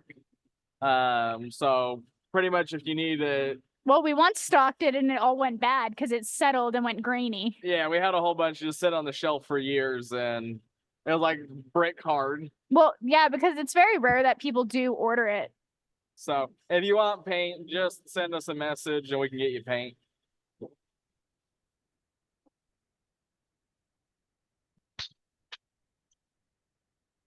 And then Vicky is asking if she wants to mostly cut slabs. Would a 14-inch drop saw be better or the 14-inch high tone slab saw? If you're doing well, see, the problem is they're two different machines really. The 14-inch high tone is going to be great if you want to put that like in your basement and cut some nice slabs. You know, you can set it, walk away, it'll finish, and you'd be fine. The 14-inch drop saw is going to require a lot more. You got to stand there and run it. You're going to get more overspray because it's open. So if you're going to do production and you're going to be standing there and cutting, like I used to have a 14-inch drop saw. I'd stand and cut 200 slabs in an afternoon, and it's great for that. But if you're not going to stand there and do it, I wouldn't recommend it. If you want to be able to put your rock in and walk away, then get the 14-inch high tone. It also depends on what you want to cut. Like if you want to cut iris slabs, drop saw would never let you do that. That's true. You're going to be able to do thinner slabs on the high tone. And then Mark was asking earlier, so he has a new 16-inch saw and the crank is hard to turn. Any advice on that?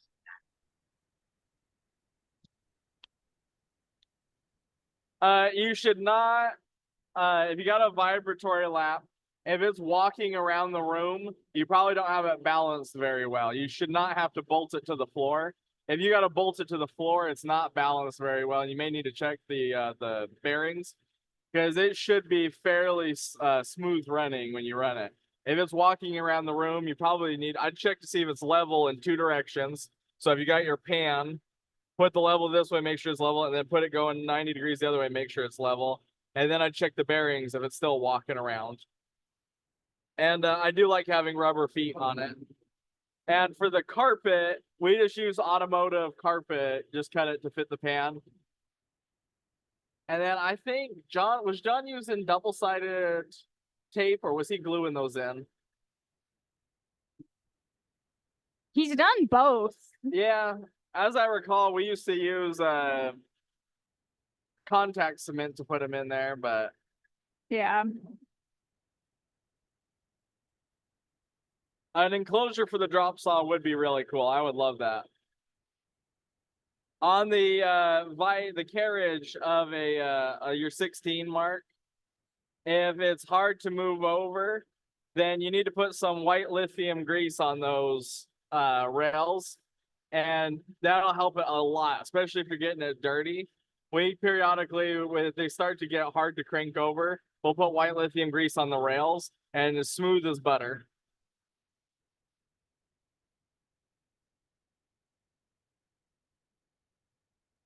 It'll also get smoother over time. Oh, okay, marine carpet. I haven't tried that. We used to, that was the only time I used to go into Joann Fabrics when I needed to do upholstery in a car or put fabric in a machine. I don't know if that's funny or sad.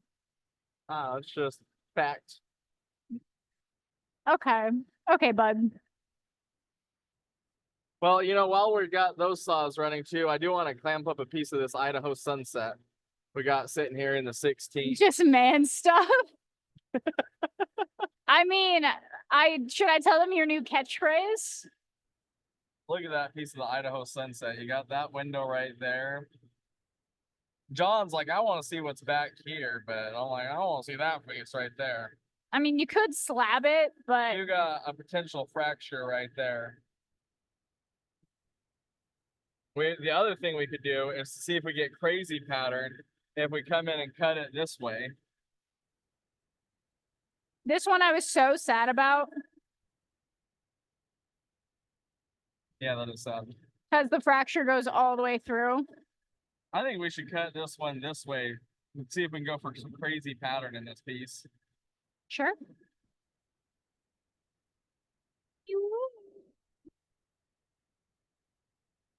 Look at Petunia run, just like the day she was made. Actually, wait, when Petunia was made, we had to fix her. Why? The feed screw almost immediately went out because it was stripped. Ah. It was a used part. I cried that day. I was 11.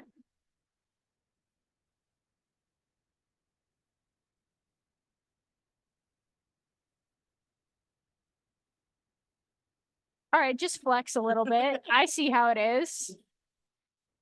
And on this one, because it's so flat on this side, what I'm going to do is I'm going to take it all the way over past where the blade is. And I'm going to bring it over until it's just starting to touch the blade right there. And now I can finish and I can get about a perfect slab off there because it is curved a little bit. I'll do 8 cranks on this.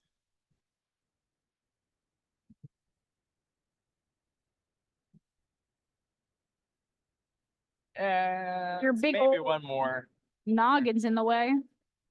Now I gotta be able to see. Nah, go by feeling like John does.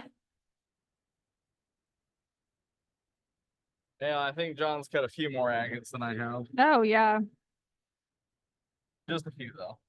I want to fight his claims that I've hit my flange. I don't think I have yet. I've hit my arbor plate. You never hit the flange on a saw before? I don't think so because I don't. My thing is I typically use the smaller saws, so the likelihood of hitting is very low. Let's see how we're doing right there. Yeah, good chunk of the way through. I think Petunia's done. Petunia is so. Look at her. Look at her. It's This is a little thing about my saw because she's really old. Look at this. Look how the motor just jumps about. She dances. Yeah, definitely could use a little balancing. She is a little baby. She's so pretty though. Oh, Oh, look at that tube coming through there.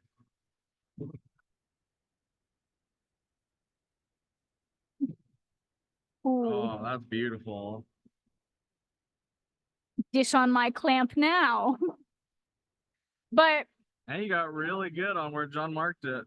this on my clamp now. And you got close to that window though. Yeah. That's beautiful. Let's throw these in the oil absorbent and put another one in. This is a river crossing. Oh, look at this plume. All right, let's pick a rock and then answer some questions. You get to do this one. Zeke is the only person besides John that I don't get mad about him using my saw because I know if he does hurt Petunia, he'll fix her. So I don't know about it. Right? How do you know I haven't already? I hope I never find out for your sake. For my sake. I'm excited about this one. Let's cut this one. That window looks really good. I Yeah. love river crossing. River crossing is one of my favorite agates to cut.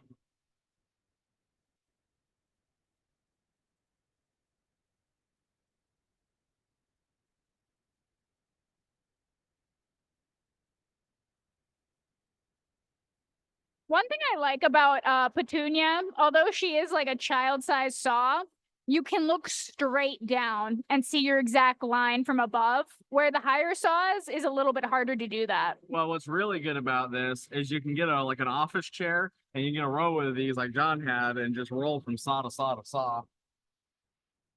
About visiting and using Petunia, most of the time I don't let people use Petunia for a couple of reasons.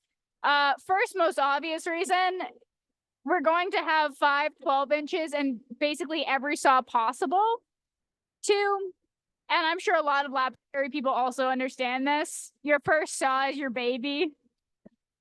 So I get a little bit anxious, especially if someone's never cut before and they cut on Petunia, because how she got that damage on her arbor is someone who never cut drove a rock directly into my arbor plate.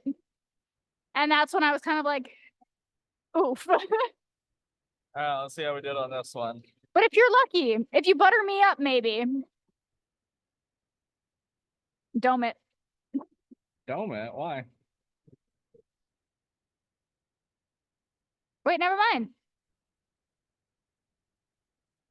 That's a fill tube. I know. Well, it's got a floater in it too. Show them. We're so lucky. I say me.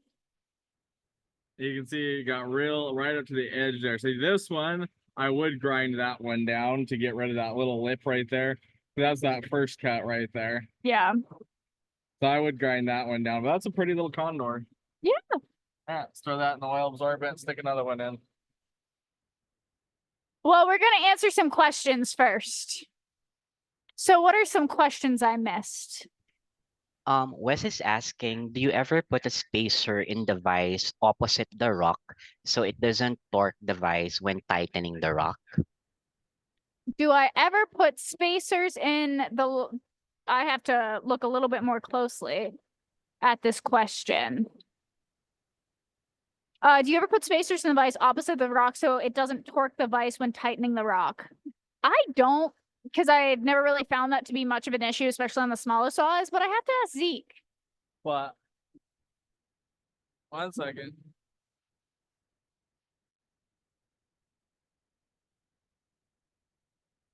I want to, that's why we're slabbing it up, Ted. The big rocks are kind of hard sometimes because people's saws are smaller, but we will have some plume slabs available soon.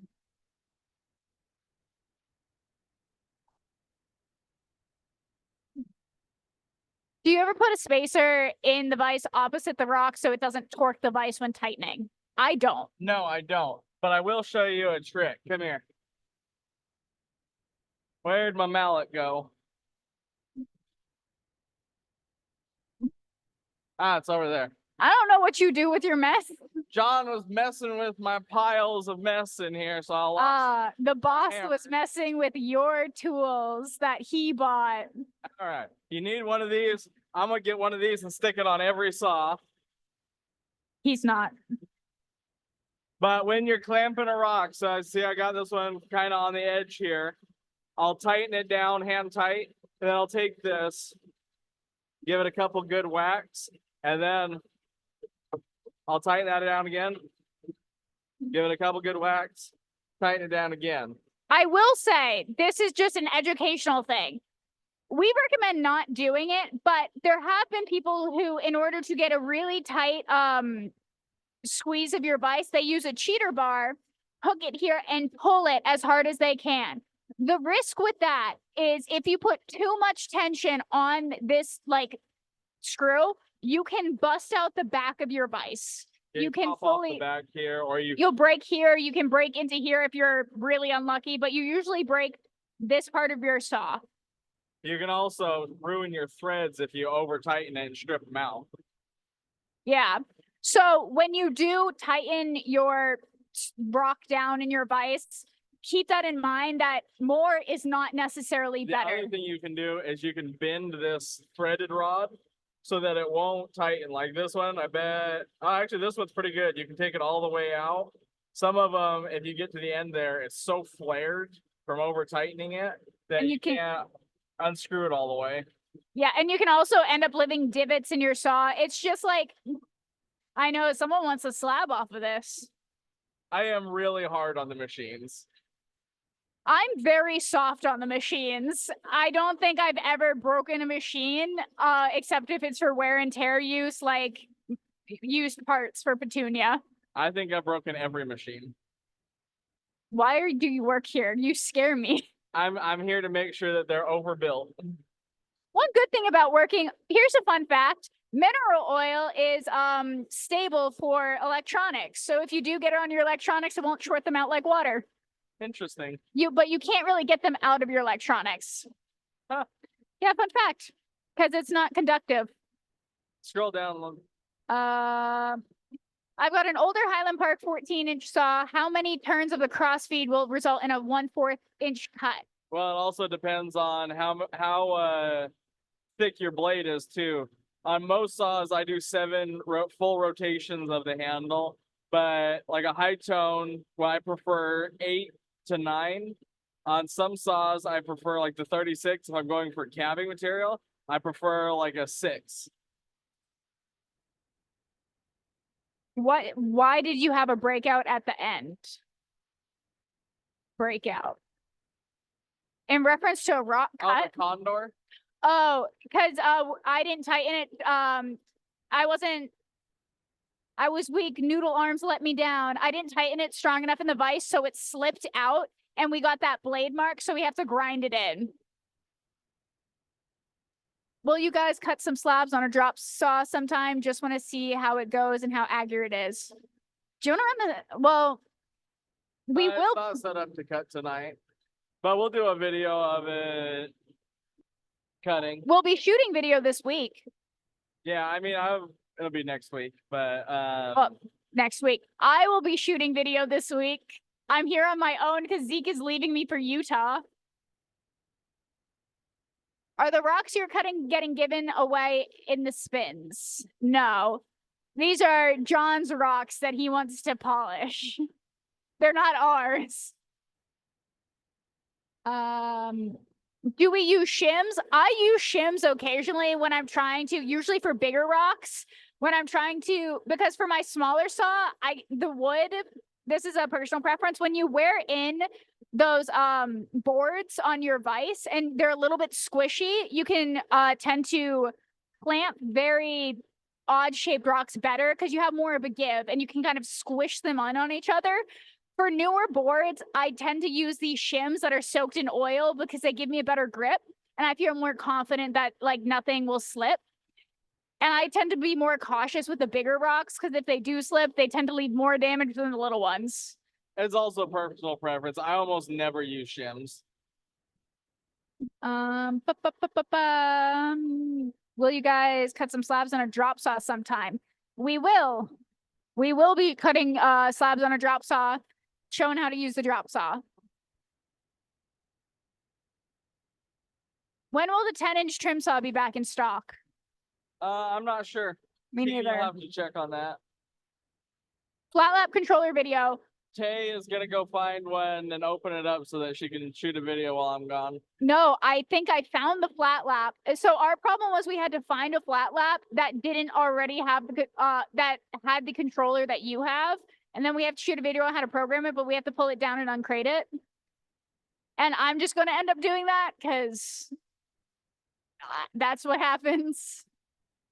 Is it conductive? Measure it with an ohmmeter and you will apply resistance. Apply low voltage into the oil and your mouse will filter across the oil with a voltmeter. Oh yeah, about conductivity in mineral oil. People make mineral oil cooled PCs where they basically put all of their parts, they have a case and they fill it with mineral oil. Problem is, once you go to mineral oil to cool your PC, you can't go back. But I think that's all. I would also love this video of you flat laps. 10-inch high tone, 3.5 by 7 is pretty close to accurate. I'm pretty sure that's what it is. Will you cut and chat be on your website? Yes. No, Well, it will be on our YouTube. Is that correct, Darwin? Well, where will it get posted? YouTube. Okay, just want to make sure. Fun fact, I never watch or look at the screen really when we're doing this because I hate looking at myself. Oh, you're so cute. Look at cute little Tay. Hey, you guys can see some of the looks I'm getting. Tay forgot she was on camera for a second. But That I one just of heard a songs rock just finished. finish. I think Petunia just finished. Okay, so this is something I do that I do not recommend anyone else does. I never change my saw. I purely listen for sound most of the time, mostly because I'm impatient, but I do not recommend doing that because Because when you got 15 saws in here running, you're not going to hear the one that finished. Till it yeah. axes out the threads and ruins your feed dogs. Yeah, but I do recommend after you hear a rock fall, let it run a little bit more because usually when a rock falls, you have this little itty bit of like a lip where the end has broken off. It hasn't fully cut. So when you let it run a little bit longer, you'll get a perfectly smooth cut and it's a lot less grinding and polishing at the end. We should have that stuff up at the core drill and the hydraulic stir machine up and running next week to start showing that. So potentially the next cut and chat could be on coring. Smack him, Tay. Oh, I'm thinking about it. I think about it day and night. Tay does have beautiful hair. It's really soaked in oil right now and dust. That's why it's so shiny and or chatoyant. You got chatoyant hair. I swear. Say it again. All right, let's go check this off. We'll give a peek at this one, see how it's doing. I clamped that big 1970s in there. Looking good, Noodles. Watch your days. Ooh. That's odd. That's a freaking incredible slab. Does it have bands in there? Oh, it's got water lines in it. Holy crap, that's a good piece. Take us back and crank us over 7. Oh, don't do what I just did. We're gonna make a cap out of that. No. That's the Idaho sunset. What? Did you hurt your noodles? You know, it's not even funny anymore. Got some bruised noodles. 1, 2, 3, 4, 5, 6, 7. All right. And that is a incredible slab. All right. Oh, Patrick, wait, are you bidding $3,000 on that slab? Oh, well, if you insist, Patrick, I'll take you up on that. I'll give you a better price than 3,000. Oh. Heck, you can have the whole rock for 3,000. You can have the whole rock. Is Petunia done? Oh, putting a price on you? 3,000 is a bit much. I'd take 250. Petunia sounds done or really close. Yeah. Perfect height for the knees. For your knees. So wait, come here. I want to explain. So I like letting my braid run so it does this, so I have no lip. So it runs into a little bit farther than the exact edge of my rock. Let's take a peek, see. Oh, it has veiling. That's It's a a good little red dark one. in this room, but that is a fantastic little agate. Look at the outer seam, the clear agate. That is fantastic. Isn't Petunia the best? She's so fast. She is fast. She has some wear on her feed though, which I don't love. That was a river crossing. Yeah. The wear is good. The wear makes it used. You know, This saw has been used. lighting in here is not good to show this agate. Well, let's turn on the overheads. Well, here, just come stand right here.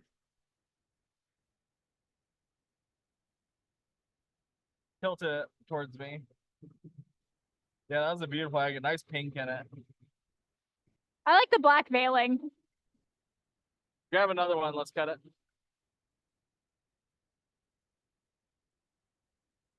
I'm just putting this in the quick sorb. In you go.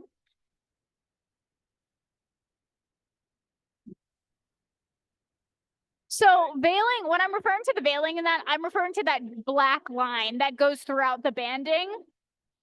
kind of like a black veil that goes through it. It's also very present in like Montana's. You have that black veiling in Montana's where it's not a full complete band, but it's like this distinct chromatic line that goes through it. So that's what I'm referring to in that agate. Cut this one next. How did he want to cut it? Here? You're gonna take a cut off the front here on that lock, Okay. parallel to the face. This island agate will stick in the 16. That's a little big for Petunia. That one also shows really nice potential, but we should cut a 1970s.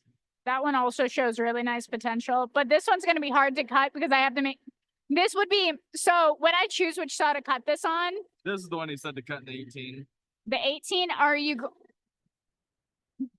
because of that window. 18? Uh-huh.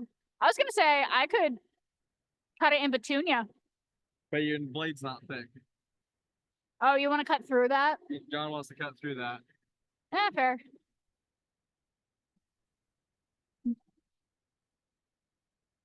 What? Petunia is so fast. Look at her. She's my little athlete.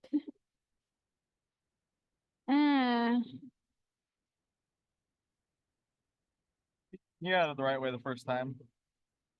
I like seeing my options. Oh, sorry.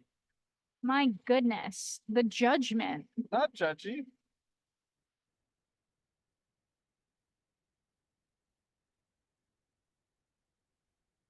I was just saying, don't second guess yourself. You had it right the first time. Oh. Don't worry about And it. there's a little tip on locking your vise before you yank on the rock. Well, this is never going to be a problem because this mechanism doesn't exist in the Highland Park saws anymore. No, that's the same that's on the 12s. Is it now? Yeah. I thought we upgraded it. No, that's a fantastic. Damn, system. I got that right on dot.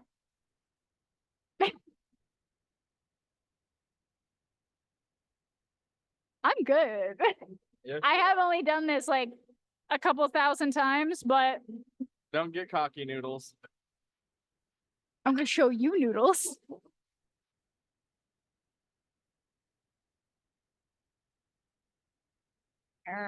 Don't touch me with your oily hands. Yeah.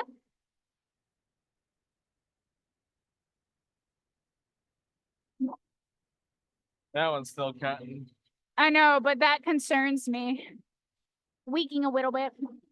Oh, that one's getting real close. Not that you guys can see it on the camera there. Good grief, that's dirty. All right, let's answer some questions. Fancy. Well, do you want to cut? Do you want to put this in an 18? Show Oh, them. we can stick that in 18. Yeah. Here, Your turn, buddy.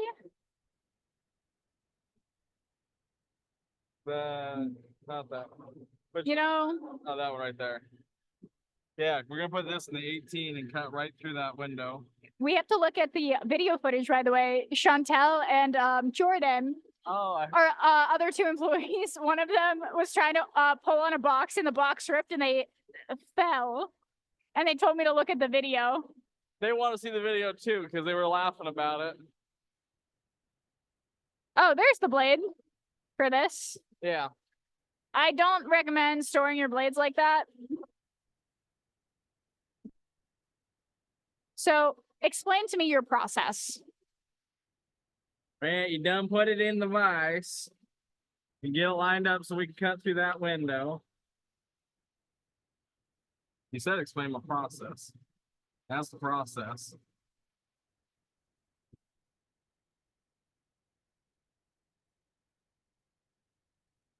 This is a small agate to be cutting in an 18, Yeah.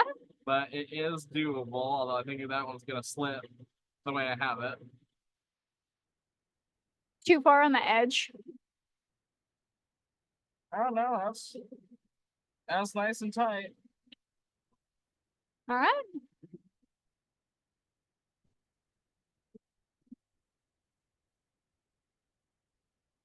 I am going to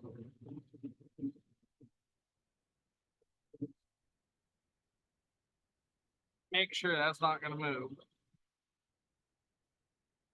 My sibling hit me in the head with a dead blow hammer. That's violent.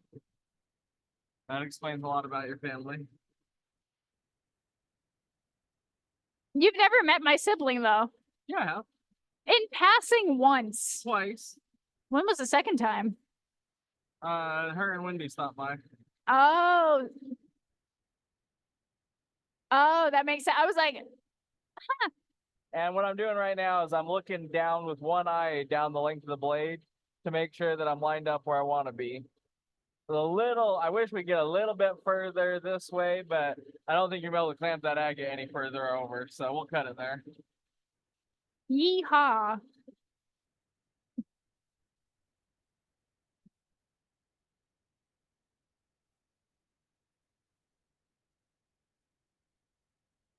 Here you go. Oh, wipe my hands off. Oh. Oh, we're getting real close on that one. All right. Any more questions? As Zeke does something.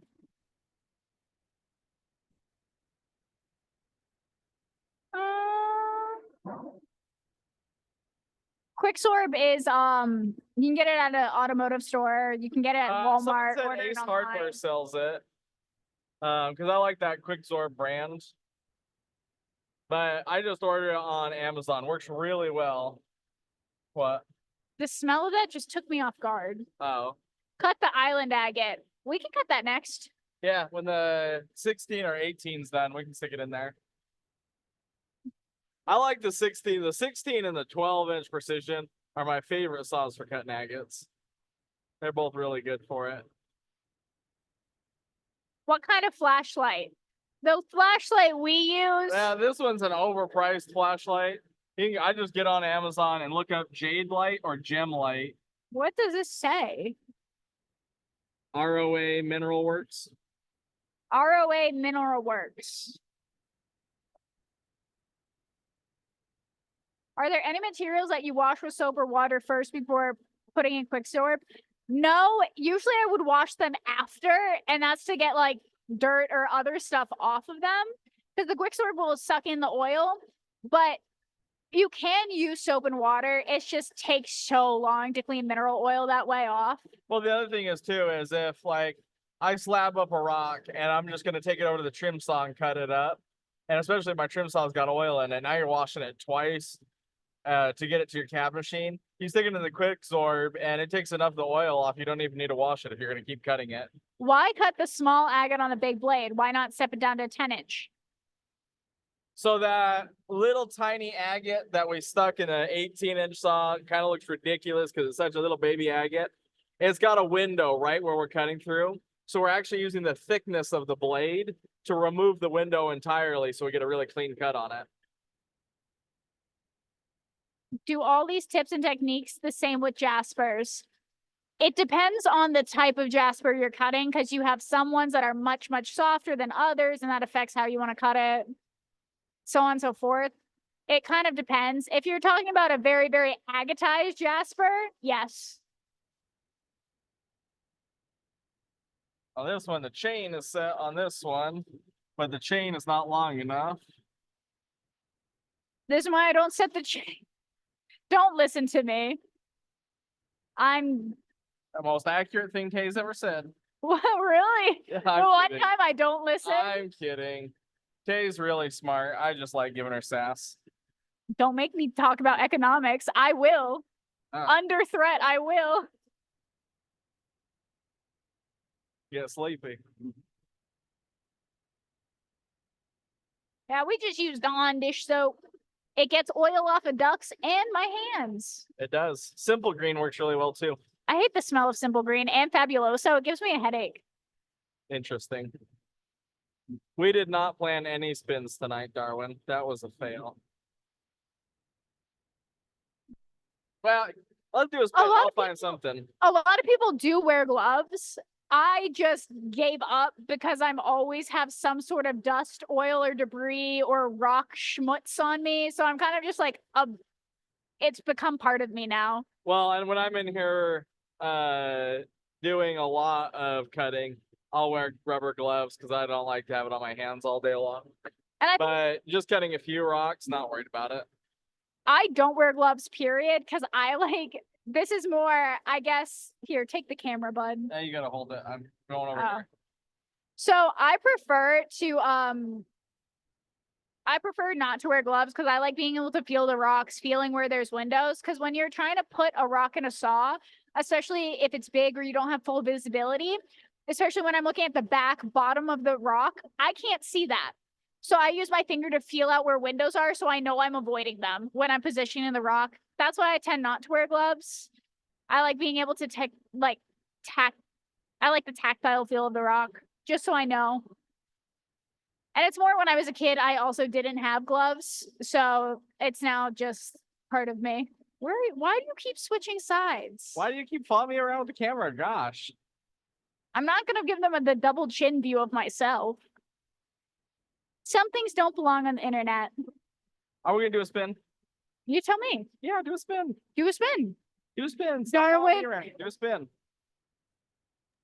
Sorry, I'm laughing in the Just background. so when I schmutz up my hands, No, you gotta just leave it there for a second. buddy, I will. And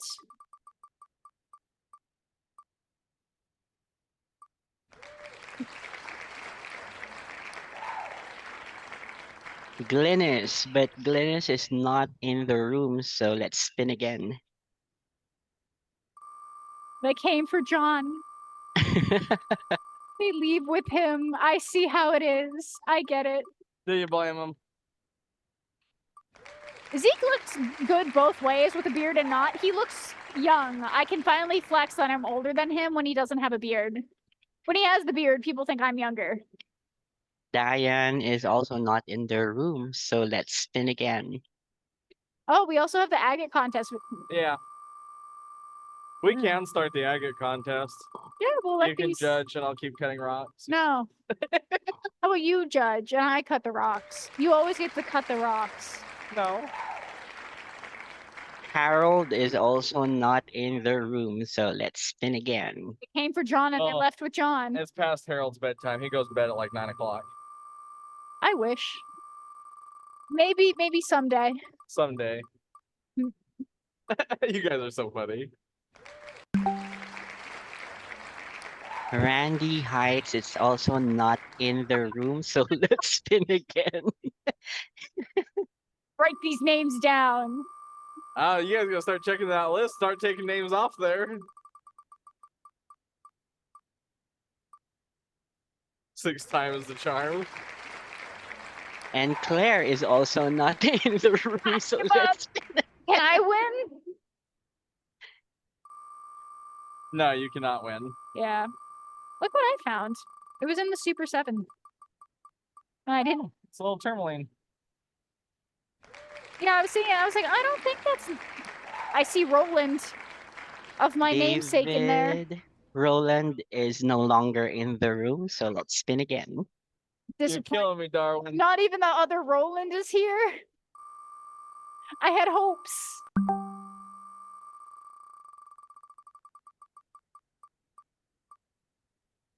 This is a record. Everybody was like, John's Well- gone. You done messed up, bud.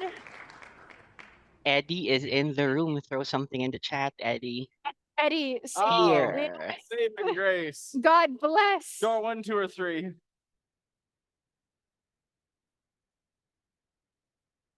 Thanks, Paul. I appreciate that. Door number 3. Grab the camera. Oh, This is law 5037.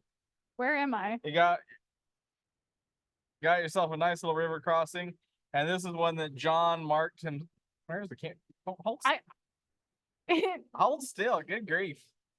This is one John marked to cut, so you can cut it in either direction along this X.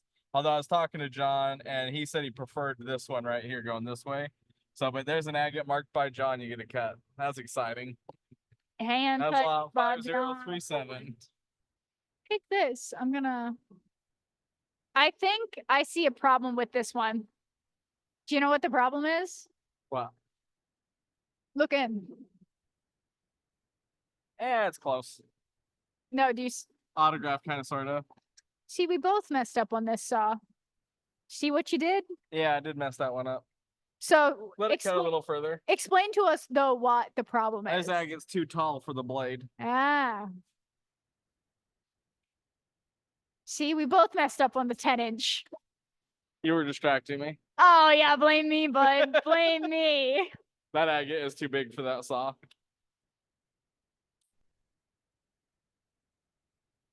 We are supposed to get more Gambiri. I don't know when though. I don't know about Koyamito.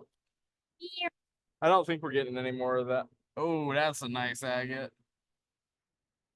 Oh my gosh. Look at the blue veiling. Yeah, but they want to see. Hold still. I can't enjoy my burden, my labor of You love. can polish it, but show the camera. Yeah. You can love it all you want as long as the camera can see. I line that up perfectly. That's a 1970s right there. That's fantastic. I love the blue in here. Yeah, that is a really good agate. And then Come open up the 16.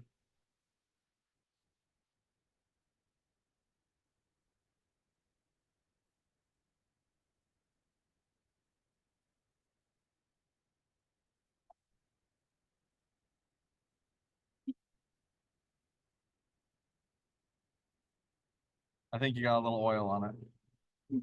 I do this to rinse off the little dirt. I was harassing you. Ooh, this has a Jersey pocket. Wow, this is just phenomenal. We gotta cut some cabs out of this. That is freaking incredible. We can do one more cut. Maybe.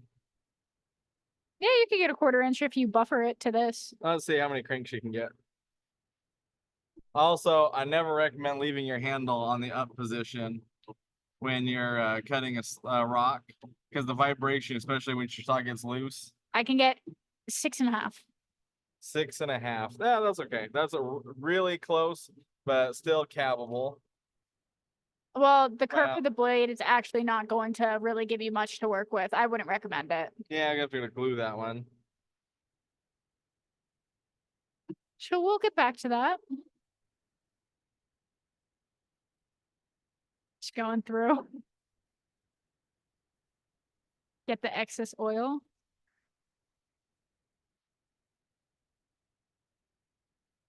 Ooh, Oh, look at that fill tube. that's beautiful. Let's see, did we get rid of the window?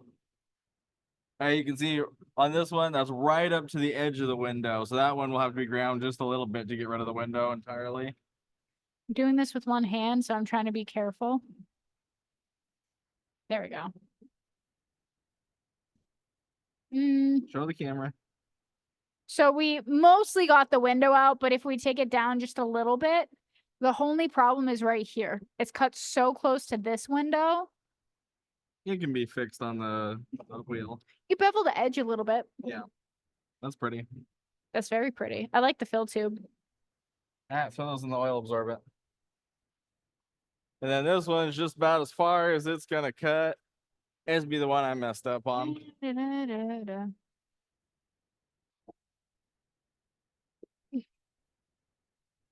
Oh no, I can't even fix this.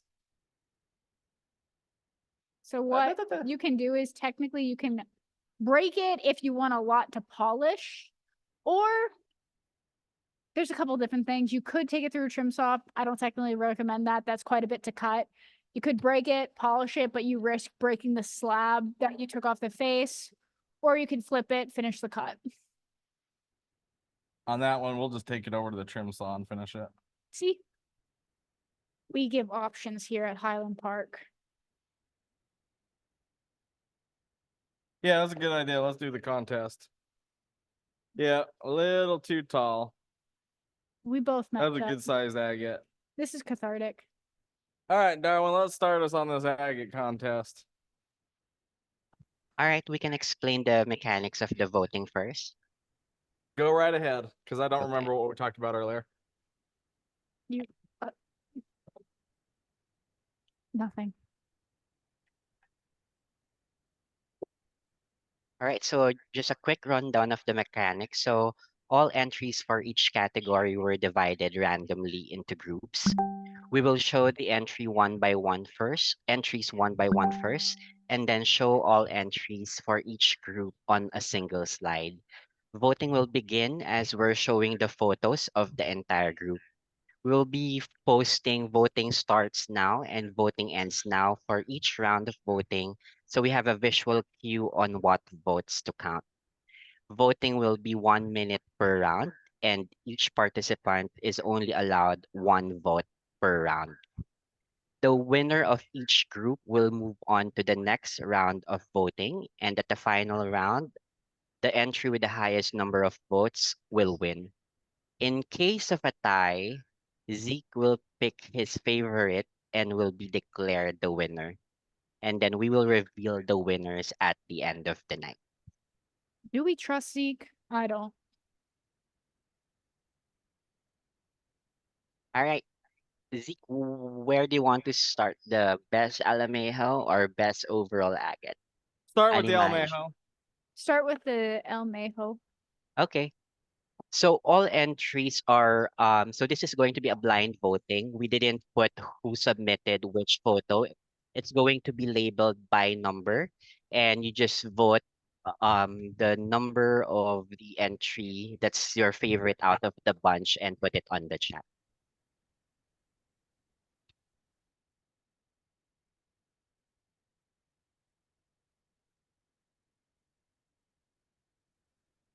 This is the first group. This Oh is my entry goodness. number 1 for the Alamajo category. Now We'll that is show a it a bit. gorgeous piece. Look at the vibrant purples. My goodness. Zeke, get your butt over coming here. 1 second. I was just fixing this agate so that it has a full cut face on it. All right. Let's move to Oh the man, that's good. Sorry, go ahead, Zeke. Look how stunning the colors, and that's so vibrant. Love the purple, pink, and yellow combination. You got the orange center. Absolutely stunning. Let's see the Yeah, a next group one. is around. Well, it's a yeah. You're gonna vote on a group. All right. Ooh, look at the veiling in that one. See, I would have thought that was a condor just looking at it. This picture. Mm-hmm. I can't believe that last one was an Alamejo. And it's hard to tell. I think that's a floater in there, but it's kind of hard to tell. And that looks a lot like a condor. That's incredible. Yeah.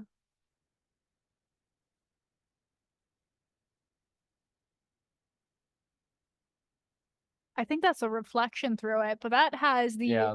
the yellow chromatography with the little druzy senna with the little bug.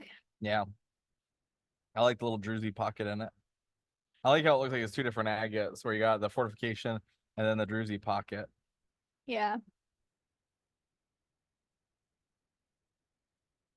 Oh, I love these. Look at the chromatography, the bright, bright yellow to red, and then you have that blue and the white bands. I see that one looks just like a river crossing with that the way the skin is, and then you got that center. Now, that's stunning. Looks like your crocodile.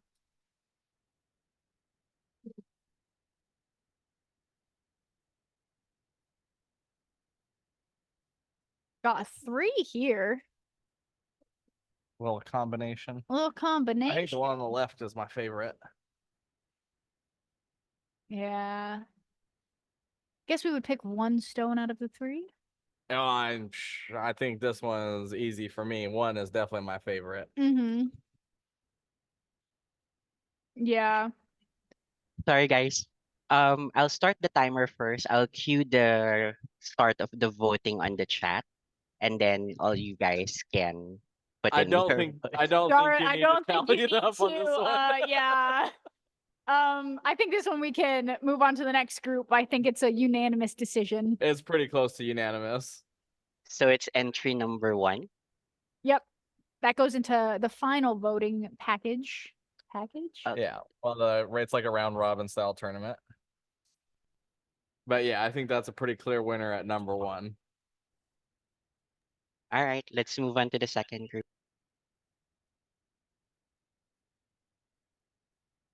Oh, look at that fill tube. Very vibrant. Really good detail. It almost looks like the lace pattern in that white band. Oh, it does. And you'll see this one doesn't look like it because that's so far out there, but that is a floater where you got that quartz band going through there. Yeah. That's way cool. Really nice chromatography in that. And I love the contrast between the white and that like that baby blue line and then the vivid red center. We got I love the dots sprinkled on it too. Yeah. Oh, that vivid pink. That is so real gemmy. nice. That is a very little like gemmy little piece. Yeah, that pink is phenomenal. You usually see chromatography. I just the guarantee bright all pink. these Alamejos. I mean, it would be nice if we knew the size of these two. But like, I guarantee that agate's about an inch and a quarter across, maybe an inch and a half. But it looks a little bit on the smaller size to me. Yeah. Maybe like even just an inch. Because Yeah. they can go small, but they're still very vivid. Beautiful color. I really like that one. Oh, That looks like a oh, Chinese right. agate. Look at the green in Holy- that. Look at the eyes in that, the oranges, the chromatography on the edge. This is up there, my friends. Holy. Absolutely stunning. Oh my goodness. That looks like pooling. That is weird, It's crazy that these are all the same kind of agate. right? That is a weird one. Yeah. The tubes in that are really nice. This is going to be a harder decision. Yeah, this is a tough group. That's Ooh. you see, that's your classic beautiful Alamejo. It like the classic Almejos give like very 1970s vibes with that nice blue banding on the outside with the bluish clear agate, and then you have that pop of red in the middle. The most unique thing about this agate right here, if you look closely, is there's a green band around that orange, and that's very unusual. Yeah.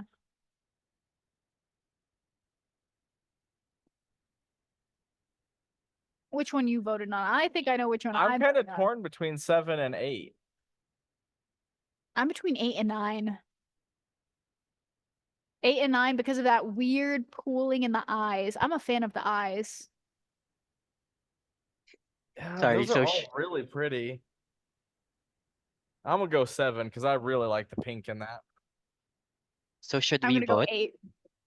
Yeah, this one you're gonna have to tally it. Okay, sorry guys. So we're going to restart the voting. Kindly wait for the prompt on the chat that says start of Alamejo group 2 voting. So we know where to start. Darwin. John put a line in the chat so that you got everybody's already voted. You know Okay. what may work better? You're okay. Everybody's pretty much already voted. You know what may work better for the voting? What's that? If Darwin puts 6, 7 in separate messages, 6, 7, 8, 9, and they like whichever one they like more and just count the total. Oh, that could work better. We're definitely open to improvement. Would that work better? Darwin? Yep, that would work better. So just message an emoticon. Well, we're gonna to- keep it the same or- way for this time. We'll Yeah. change it for next time we do this. Don't change it mid contest. Okay, so we'll just count the number of votes. Yeah. Ah, Hey, could you not break that? That's expensive. bro. All right, 10 more seconds for voting on this round. Wow, this just pulled my ear. This is why I don't wear it on my ear with all the Jeopardy piercings. music, that would be fun. Imagine if this caught on my piercing. Oh, that would not be fun. Ugh. 3, 2, 1. Ding, ding, ding, ding, ding. All right. Count us up. There, Gray put a line in the chat for us. So because they got to go through and count all those votes, we'll start looking at the next agates, and then Darwin will tell us after they're done counting. We're done counting. Ah, perfect. Oh, well, don't take so long then. That's So another one of the neon. for like group the 2, Let Darwin talk. it's sorry, for group 2, it's Entry number 8. Proceeding Yeah. to the next round. Entry 8 was really good. Yeah. That's a beautiful agate. That's a really good Neons. photography too. You can see all the way up to the very edge of the face there is crisp. It seems like they I've done this before when I've had to like you basically scan on a plate, you scan your agates. Oh, interesting. So you have this like plate where you sit and then you can scan. That's why I don't know if this person did it specifically, but it's typically why you get that very hazy where it's farther away from the scan plate. Yeah. Yeah. But you have to be, it's hard to do because you have to make sure there's not any debris in between your rock and that because you can scratch your rock. And two, you have those Yeah. little dots everywhere. Oh, Oh, I'm pretty sure this one's gonna be my favorite. there's veiling, there's chromatography. Look at those colors. There's green. I love that one. Greens. That is phenomenal. Doesn't this make you excited to go cut some Almejo now? I have my little bin I pulled right next to my saw. When we get the 5 12s in here, we're gonna go through a whole bag of them. That's stunning. I see that one looks like a Koi Mito. Coimito. We're thinking the same thing. Yeah. Look at all the eyes. That's weird.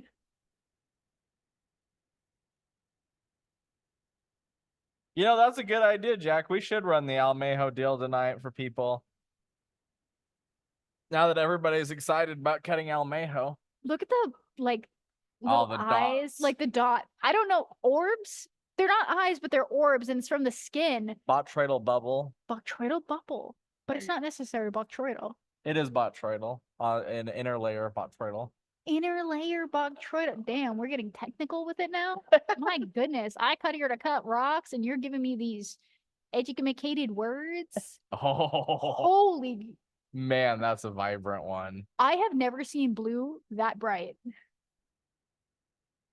That's insane. What the? I have never seen that. That is really vivid. Every group is tough. I'm between. Which ones are you? I'm torn between 12 and 15. I'm between 12, 13, and 15. I think I gotta give it to 15 only because it's so weird. I think I'm going with 12. We are two different, very different people. I mean, I love both, but if I had to pick which one I was going to put in my collection, I think I would buy 12. I'd buy 15. I mean, they're both amazing. I've just never seen that bright of a blue band in an Almejo. Usually it's that baby blue, but to have that like bright electric blue. It is really bright blue, but I just aesthetically like the overall agate of 12. It's got more color in it, so it pops better, and I like the chromatography in it. It's a very unique agate. I mean, both of them are Yeah. really nice. None of these are bad agates. No, these are all top agates. All right. But yeah, I'm going with 12. 20 seconds left.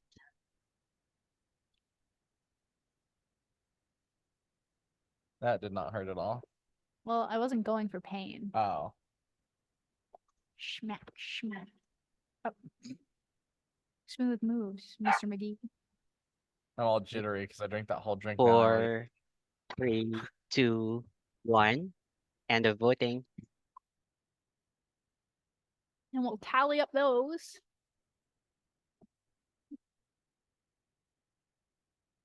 As the team races to count. John, Darwin, Noreen, the team's fantastic. Gray.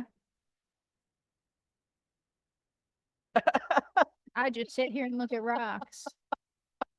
That's hilarious, Gregory. He's thinking big brain. That's right.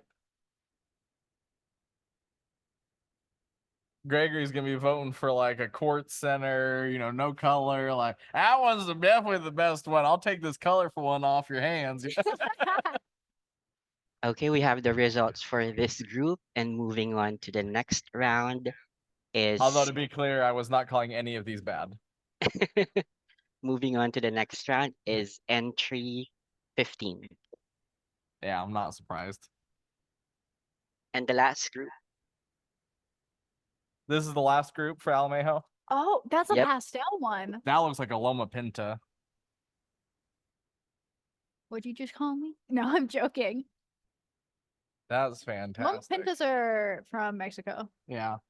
So to But that's- answer Paul Gilbert's question for the Alimajo category, we received a total of 19 entries.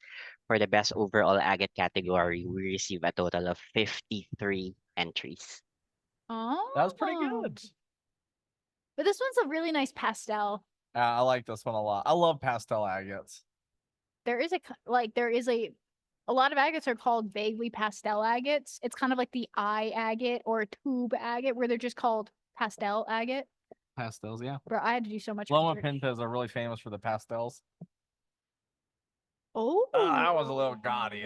Nice bright colors. Ugh, you know, I'm being sarcastic. Look how amazing that is. I It know. looks like a butterfly with Oh, it and look at the floater does. in there. Or a pair of clogs. You got that chromatography going from that bright I like the orange eye. to the red to the yellow. You got the eye in there, nice blue. What's not to love about that? It's not to love about the rock. Alamejo's on top. Oh, I said what I said. hey, Lana over here with the rhymes and the beats. I didn't rhyme a single word in that. It sounded rhymey. Oh, Holy that was- moly. definitely top runner for my favorite right now. Look at that fill tube. Look at the pattern on that. That is incredible. Oh my goodness. That is crazy. Holy crap. This There's is your your more that's classic. your classic. That's your classic. That's like an old car, like a 69 Mustang, that like classic beauty. Yeah. When you think Almejos, this is what you picture in your head. Yeah, that's beautiful. Really good contrast in that. I say like a lot of Almejos remind me of the 1970s Malawi. Well, they're both from Malawi. That makes sense. Yeah. I mean, you get a lot of same colors from the agates in Mexico. Maybe their deposits are somewhat close. I don't know. We should look at that. Why'd you hit me? I didn't hit you. It was like a gentle tap.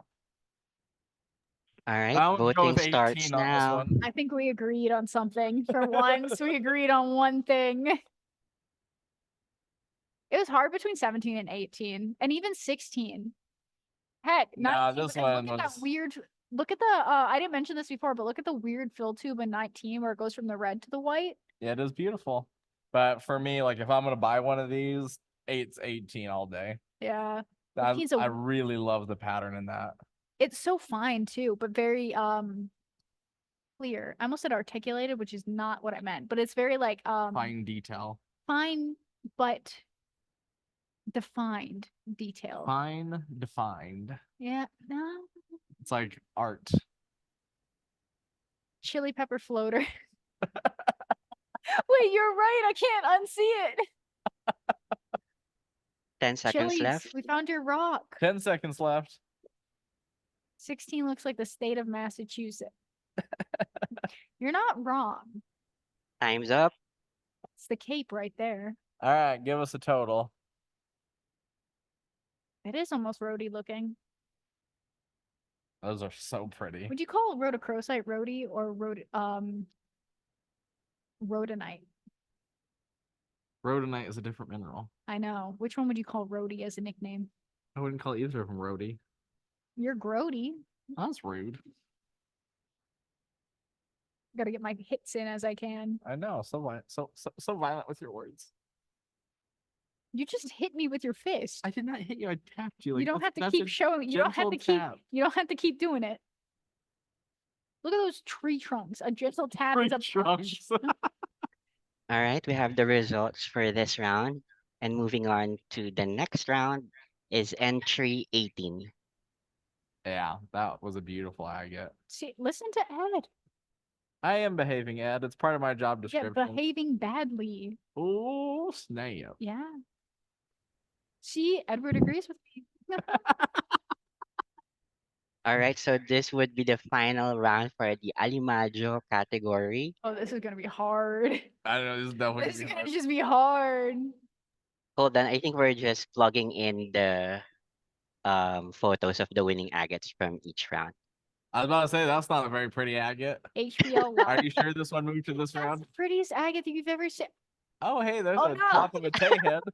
Sorry. Don't show them my hairline. Gotta hide that. There you go. No, it's Okay, not just your hair. this is not a flat. I just get to look at my forehead. Isn't Tay It is a pretty? I don't know why forehead. she's so self-conscious. We'll vote on Tay next. I All right, we are ready tested for pretty the there, bud. final round.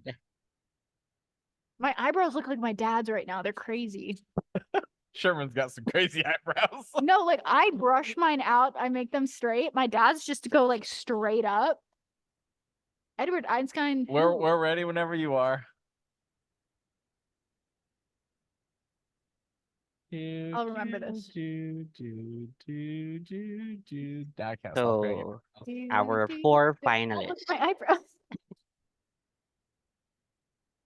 Entry Ah. number 1 from round 1. Oh gosh, that's a hard one. Yeah, This round's gonna be brutal. I know, right? Next slide. Entry number 8 from round 2. I love the green. That green in that is phenomenal. The contrast is just amazing. It reminds me of like a Bapo or a Ludawan. And then yeah, it really does. And then The electric slide right here. it looks like blue fire in there, like when the torch tip. Entry number 15 from round 3. I was gonna say blueberry, but go off, Blueberry? Mr. Mechanic. That is not blueberry color. That blueberries are way darker. And last but not least, entry Oh. number 18 from Oh. group 4. I love that this is also, I didn't notice because of the glare in the first round, but that is perfectly floating in there, that fortification. All right. I think this is gonna be down to I can't pick a best one because I don't think they're all so unique. They really are. Do you want to do like rock, paper, scissors? Well, see, now I'm looking at them. How I'm going to judge these is I'm looking at how symmetrical is the agate, how bright is the color, how good is the photo.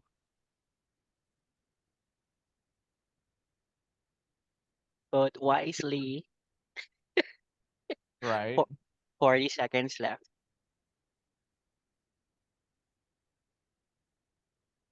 Hmm. And it's also the other easy way to decide is, all right, out of those 4, which would be the first one you would buy if you were buying these? I always buy in pairs. Well, see, if by going by the fact that the first one I'd pick up to buy, I actually think I'd go with number 1. It's nice and symmetrical. It's really bright. It's a classically looking agate. And the photo is really good on it. I buy like I 100% agree. I like buying in pairs a lot of the times. I tend to cut for pairs as well when I can. Sometimes you can't, as John was explaining, but it's more of a bias for me where I go for pairs. Yeah. All right, time's up. Jack, you're 100% right. We're just going to tally the results and reveal the winners later. Should we go ahead and go to the Well, we gotta know who overall? won. We gotta know. Okay, It's killing us, Darwin. hold on. It was such a close call.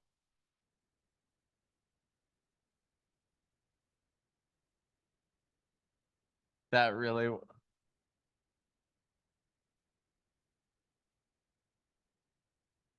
I didn't say that. I definitely am judging based on the quality of the photo. If you got a killer agate, but there's glare across the whole thing, it's dark, you really can't see the agate, I'm definitely gonna judge against that. Especially when it comes down to the final vote. I try to see the best in every agate, except if it's called palmwood. I do not see the best in her. So I think this is while we're tallying up the results and preparing the slide for it. This is the best time to recap the prizes for this category. So for the third placer, he or she will get a pound of alimajo. For the second placer, 2 pounds of alimajo, and for the first placer, he or she will get 3 pounds of alimajo. I feel That's weird some saying it as winners. alimajo. That's a pretty good deal for all you gotta do is send in a photo. I'm from Boston. I butcher the normal words. It's fine. Neil.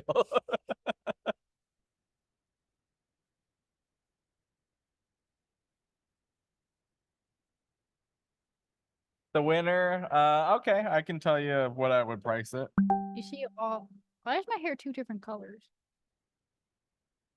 Huh, it is lighter. Wait, wow, your hair, whoa, that's way different.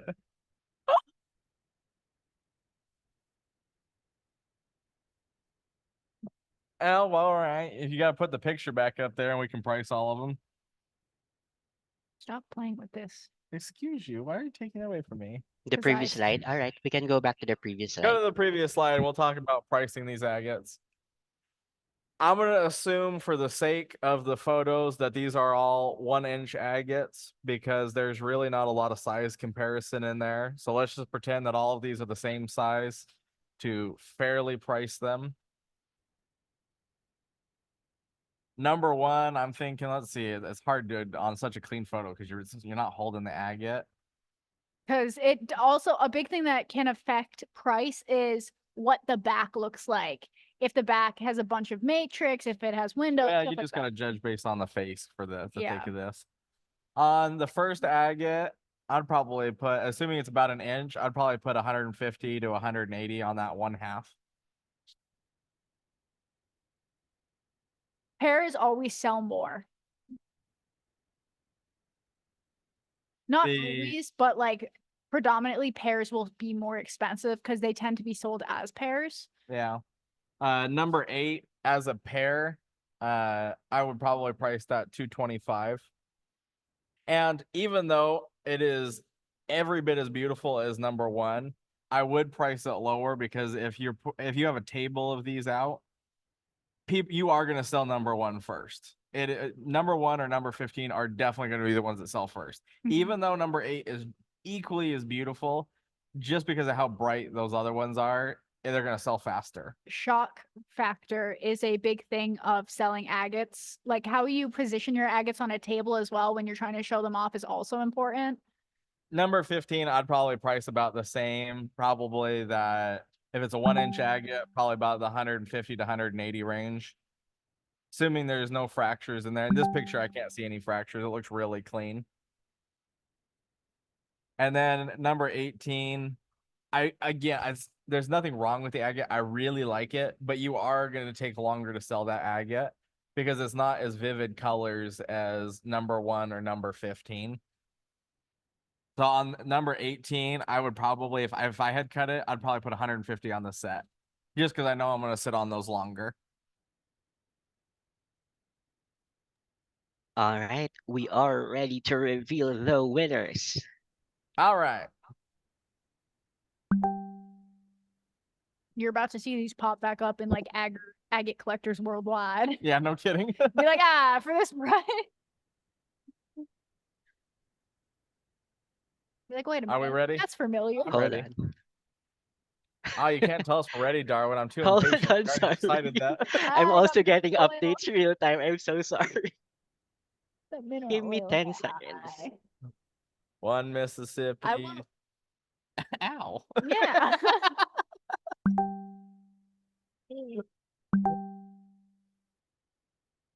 I just like giving Darwin. I like giving everybody a hard time. It's fun. That's not the flex you think it is. I didn't say it was a flex. That's something you keep to yourself. I never said it was a flex. All right, this time it's real. We're ready to All right. reveal the winners. You know, like this. Drum roll, please. And the winners are Third place is Jay. That is a pretty agate. Yeah. I love That the is- eyes. The green is what stands out to me. Yeah, That green. bright green little eye. I really love the one on the left with that green eye. How good that green eye is. That's stunning. Congratulations. That's a beautiful agate. in second place and getting a 2 pounds. Brad. That is beautiful The agate. fine defined details. And it's like a little, whoever said chili pepper, spot on. I cannot unsee it. Are we sure we got the right name on this one? Darwin. Darwin. I Let think me it just just got a check. little warm in the Philippines, or warmer than it is.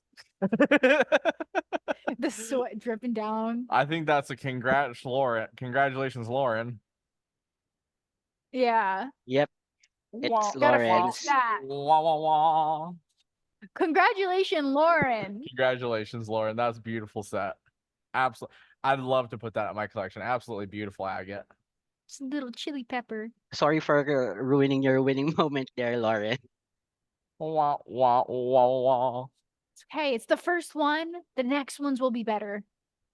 And I do want taking to make home this the a grand regular thing. prize. Congratulations, Patrick. Congratulations.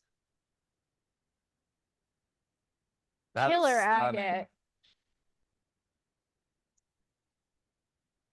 And remember, the prizes for first, second, third is those. My goodness. Those. My mind was red. That's a really good question, Marvin. And I actually wondered the same things. So for the top 3 winners there, put in the chat how many pounds of agate you cut to get those. And Darwin, put the Alamejo deal in the chat. Maybe 2 pounds. That's nothing. 2 pounds. That was really good. Lauren, 10 pounds.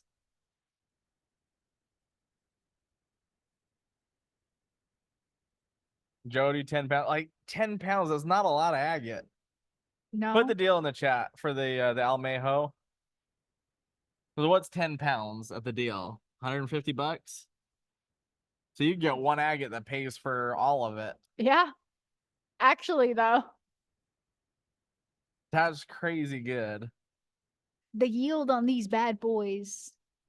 And out of that 10 pounds, it's not like you're only getting one that's that good. You're getting a few really good. You know, Jody sent me probably 30 photos of fantastic agates. Oh, even better. 120 bucks for 10 pounds. There's And you the get deal. one agate half that would pay for all of that. And then some. Congratulations, everybody did really good. Brad's gonna grab a deal. Or you can go 600 pounds, get 55 pounds. How many good agates are you gonna get in 55 pounds? Yeah. Well, we're gonna find out because we're gonna cut a 55-pound bag. We're just gonna open one up and cut every agate in it. I'd probably cut like over that. I wouldn't be surprised. Congratulations, everybody. But even then, that one agate pays for it. All right, should we go to the next category? Oh, Edward's the funniest. Congratulations, everybody. All right, next category, best overall agate. So for the best overall agate, we formatted it differently because there were so many entries. So there would be 3 rounds of voting for the best overall agate. So the initial round of voting, so that would be 10 groups. And then the final 10 will go to the second round of voting. So that would be 2 groups of 5. And then the winner from each group will go head to head for the final round. For the third placer, that would go to the most or the highest number of votes from the semifinal round. All right. So I think we're ready to start. Let's go Are ahead you and gonna tell start us the with prizes? for the prizes. Sorry, I have to go back to my notes. Don't good, even Darwin. For the worry, third Darwin. prize, 3 pounds of Botswana type agate. For the second prize, a pound of old stock Laguna agate. And for the first prize, that lucky person will bring home a single barrel 3-pound rotary tumbler. Yeah, That's we pretty made the good. prizes good. We made them worthwhile. Exactly. We thought it'd be fun to do. Are you guys having fun? I'm having a lot of fun doing this. I think this is a great time. Yeah. Edward wants one of the Almejo deals. I'm having a blast looking at these photos. That's what we're Okay. planning on Oh, doing. we're definitely gonna do this again. I'm having so much fun doing this with you guys. Looks like I'm thinking Moroccan seam agate. it looks like a seam agate. What makes me think Moroccan is the color of the matrix and the pattern in it. Although it could be Turkish. Although it's so hard to tell from a photo. Yeah. Is anybody interested in splitting a 55-pound bag with Jay?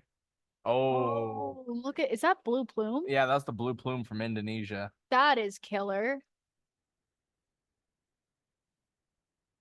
I haven't really seen too much of it cut yet. Is that a Oh, Botswana? I don't think so. Look at the skin. That looks more like an island agate skin. Truth be told, I don't know where the skin is. Oh, look on that. Oh, okay. bottom I was edge looking right at there. this edge. I was like, I swear that's polished all the way too. Thanks, Paul. It could be, but it's so dark for an island agate. Oh, I don't think it's an island. Oh, Oh, that's a fantastic dry head. dry heads are Montana? No, Yeah, Montana. Montana. Absolutely Oh, I stunning. was thinking Apache. Hmm. Beautiful. Oh, Norman will split a bag. is that a plume? Yeah, plume agate set in. That is a gorgeous setting. Yeah, there's a lot of detail in that. My goodness. All right, those are the entries for Group 1. Voting starts now. I'm kind of I'm stuck torn. between 2 and 4, but Yeah, 4 me is too. my favorite, I think. I love the thing about the dry heads is the contrast. Yeah. You have the darker colors and then those bright red, like blood reds. Kind of like a crime scene, but if it was an agate. And it was a good thing. I don't know if that's the description you wanted for that agate, but I'm Crime sorry. scene agate, you know. I'm sorry. Who has the mop? That color over there, that's brain color. Stop it. Now you're going morbid with it. My goodness. Oh. Oh, don't worry, Glenn. It don't work much. It works Every too now and much. again, it's my She'd brain. like this all day. Hey. I said it worked. It- How long we got left, Darwin? Give us a time on the voting. right. So we... Time's up. Oh, that was fast. well, Okay, for this group, we have a clear winner. So entry number 4 is moving on to the semifinals round. So here are your entries for Group 2.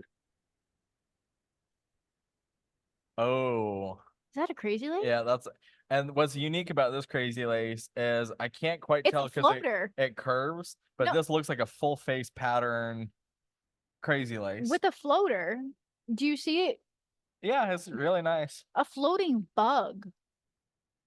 Floating bug. Bug. Oh, that makes more sense. I was like, where do you see a Bug. bug? Bug? All right, next slide. Is that a Brazilian? A white? No. The colors are See, different. again, my first thought is island agate because of the coloring, but I want it could be Brazilian white skin, Although you don't see a lot of floaters in Brazilians. Huh? but they are there. Yeah, that's interesting. I like it. Rare. Ooh. Ooh, look at this is a shadow agate too. You can see the shadow from the image itself. Yeah. That's beautiful. That's a cutie. A cutie patootie. A little cutie. That's interesting. Look at that bubble. I love that bubble just floating in Yeah, there. look at that like little turtle bubble just there. That's weird. I love the green and yellow contrast in this one. I'd almost like if it was held up to light, it could be iris because it's so clear, but I don't know how thick it is or thin it is. Yeah, that's beautiful. Ooh, this is like a tube agate. That looks like a Mozambique, maybe. Oh, that's a Berber, I bet. It does have the pink skin Look at that spray in there. and the pink skin. But I it's love a that dark, one. it's a dark like raspberry color. Yeah, that floater with the reddish skin in there makes me think that's a Berber. reddish skin with a little bit of that grayish white. Mm-hmm. If it didn't have that in there, I'd be Mozambique for sure. I love the little spray in there. Mm-hmm. These are interesting. All right, you guys can vote now. I like I like number 6 because it has I'm a Crazy Lace fan. Everyone here knows that. Palmwood hater, Crazy Lace fan. Really, you're gonna vote That for on the my Crazy resume? Lace? Big surprise. I think I'm gonna go with 9 on this one because I like how unique that is. Do you want to fight? I swear, No, I'm here every day. I know.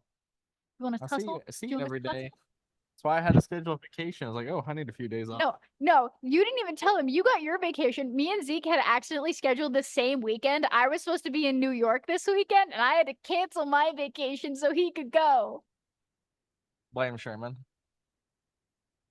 No, blame He, Sherman. he yeah. approved. He approved mine. He approved 10 mine too. seconds. I just had to cancel it. I got the family sticks together. I'm like, Oh well, now I just feel left out. Time. well, I don't see me getting a Brazil ticket with your family. Oh, I didn't get one either. Damn, family doesn't stick together. Dang. These are really pretty agates. No, yeah. I almost said no, yeah. No, yeah. Contradictory. But All cool. right, we have the results. And moving on to the next round is entry number 8. Here are your entries for the third group. Ooh, that looks like a little Laguna. That's yeah, nice cab. Thank I you. liked the what's it called? The ombre from the red to the white. I like how this is cut so that you can see the banding opening up like a flower. Yeah. It's hard to tell if they're shot. Oh, man. Koyamito pseudomorph. I do love me some Koyamito. I do love me some pseudomorph. That is some crazy colors. A really pretty piece. Oh my. It's like a flower. It's like a bouquet. That is beautiful. I don't think that's Carl's shop. It doesn't look like Carl's garage. Oh, Oh. nice condor. Look at the bright purples. Yeah. The hand is also purple, which is kind of concerning. Sorry. Cold fingers from cutting rocks. Yeah, very. More of the inner workings of Tay's mind. Hey. I see purple, I say purple. I see purple, I say purple.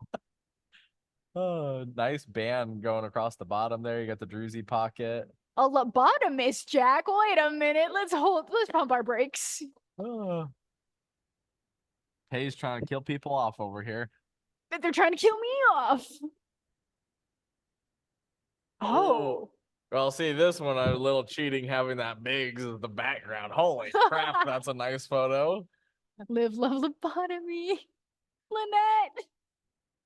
Lynette's pretty funny. Lynette, you got to share with everybody when you say stuff like that. All right, here are your entries for group 3. Vote now. 12. I gotta go with 12, my friend. I'm going with 15. 12 or 13? 13, and I'll send a little pocket warmer.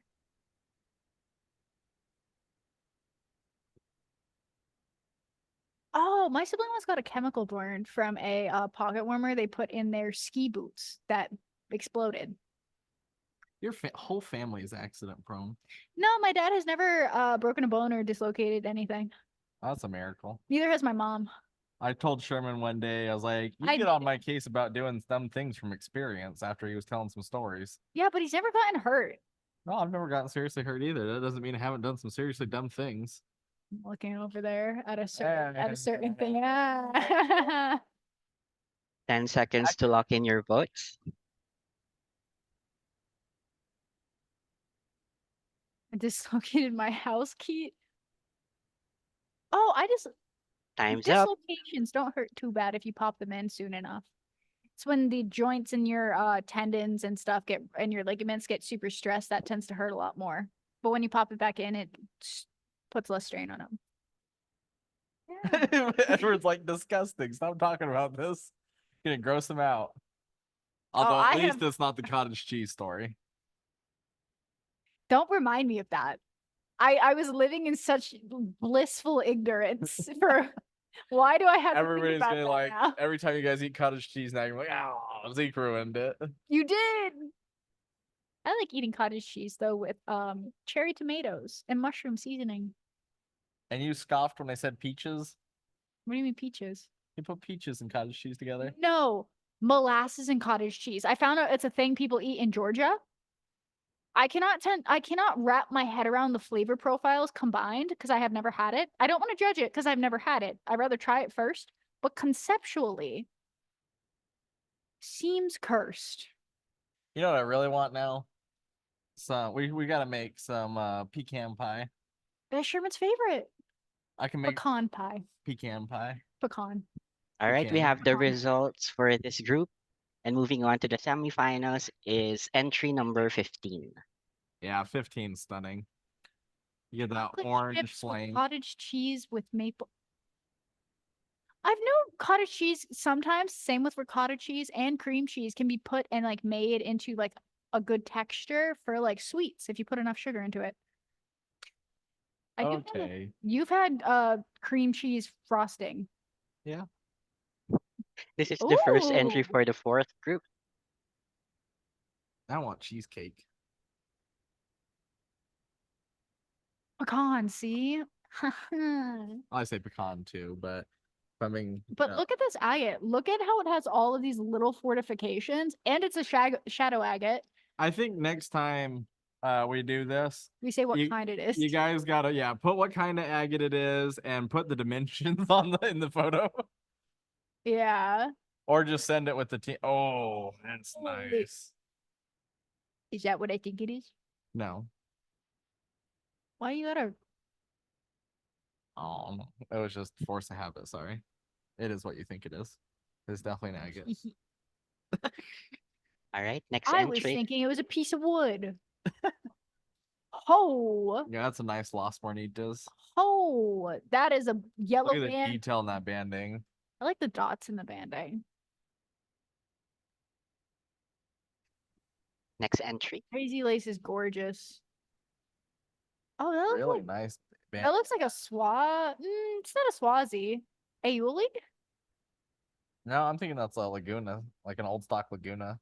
Look at the pooling on the skin. It's just like the color with the little eyes is why I was thinking like Aioli or something. Yeah, I could say. I think generally you see Aeolies have more light colored bands, like they're a little bit Mhm. more translucent, I think. Huh. Because I was thinking of like all those Aioli spheres, and that's a Nice turtleback in that. could be iris if it was if you got sun on it, but that is nice turtleback. That That is turtle got a back.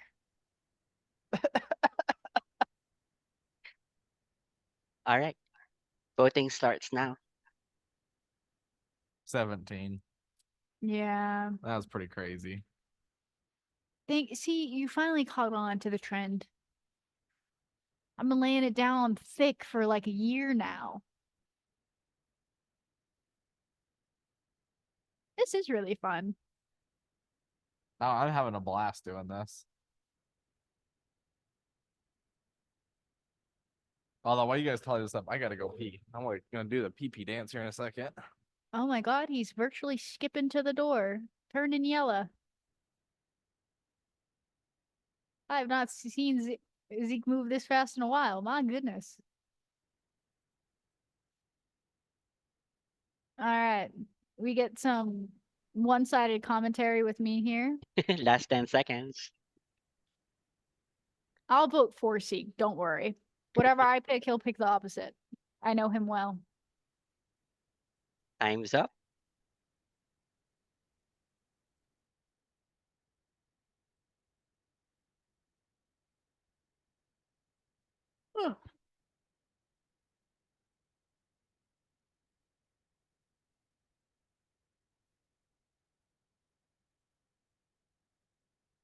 Oh no. You could select whatever I get. It's just the only requirement we had is you had to cut it. You couldn't like buy it and then like say buy one of John's and then be like, oh, here's an agate I have. That was the only requirement is that you had to cut it yourself. Because if we were gonna do that, I got John's collection in the back. Let me go through it a little bit, you know? I'm ready to compete. All right, we have the winning entry from this group, and entry number 17 is moving on to the next round. Oh my god, that's crazy. Group When you 5, slap me right there. halfway through the initial elimination round. Ooh, that's a little bright guy. And Mike, that's a good idea to have like best rock hounded piece. That's actually a really interesting idea. Because especially I'm from Massachusetts though, so like I gotta drive to New York or Maine. Ooh. We're talking about doing maybe the best rock hounded categories. Oh, that'd be fun. That was That's Mike's cool, idea. Jackson. Next slide. Well, you got some garnets and Ooh. Herkimer's, Patrick, in New York. Wow. Ooh. Love That that, almost looks Agate. like a Gambiri Oh, it could be. or an Almejo.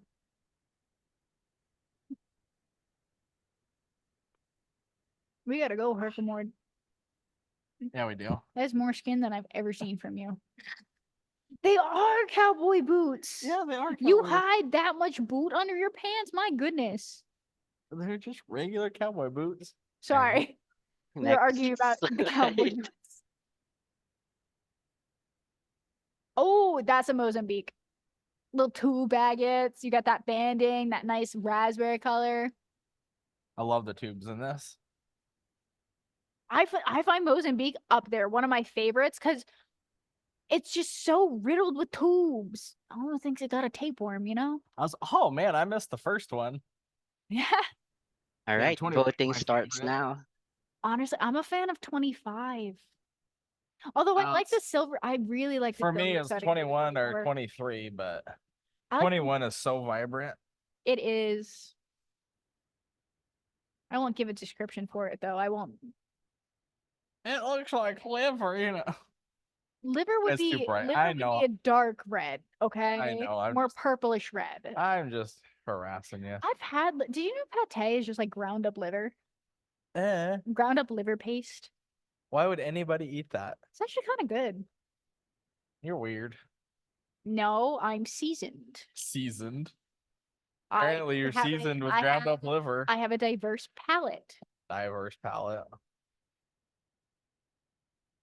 It's surprising growing seconds up from left. around here. Tell me I'm wrong. Well, you know. you- Annie wait, cooks do you wanna pretty do- diverse food. Do you wanna? I met Annie like 3 years ago. Time's I didn't up. even live here 3 years ago.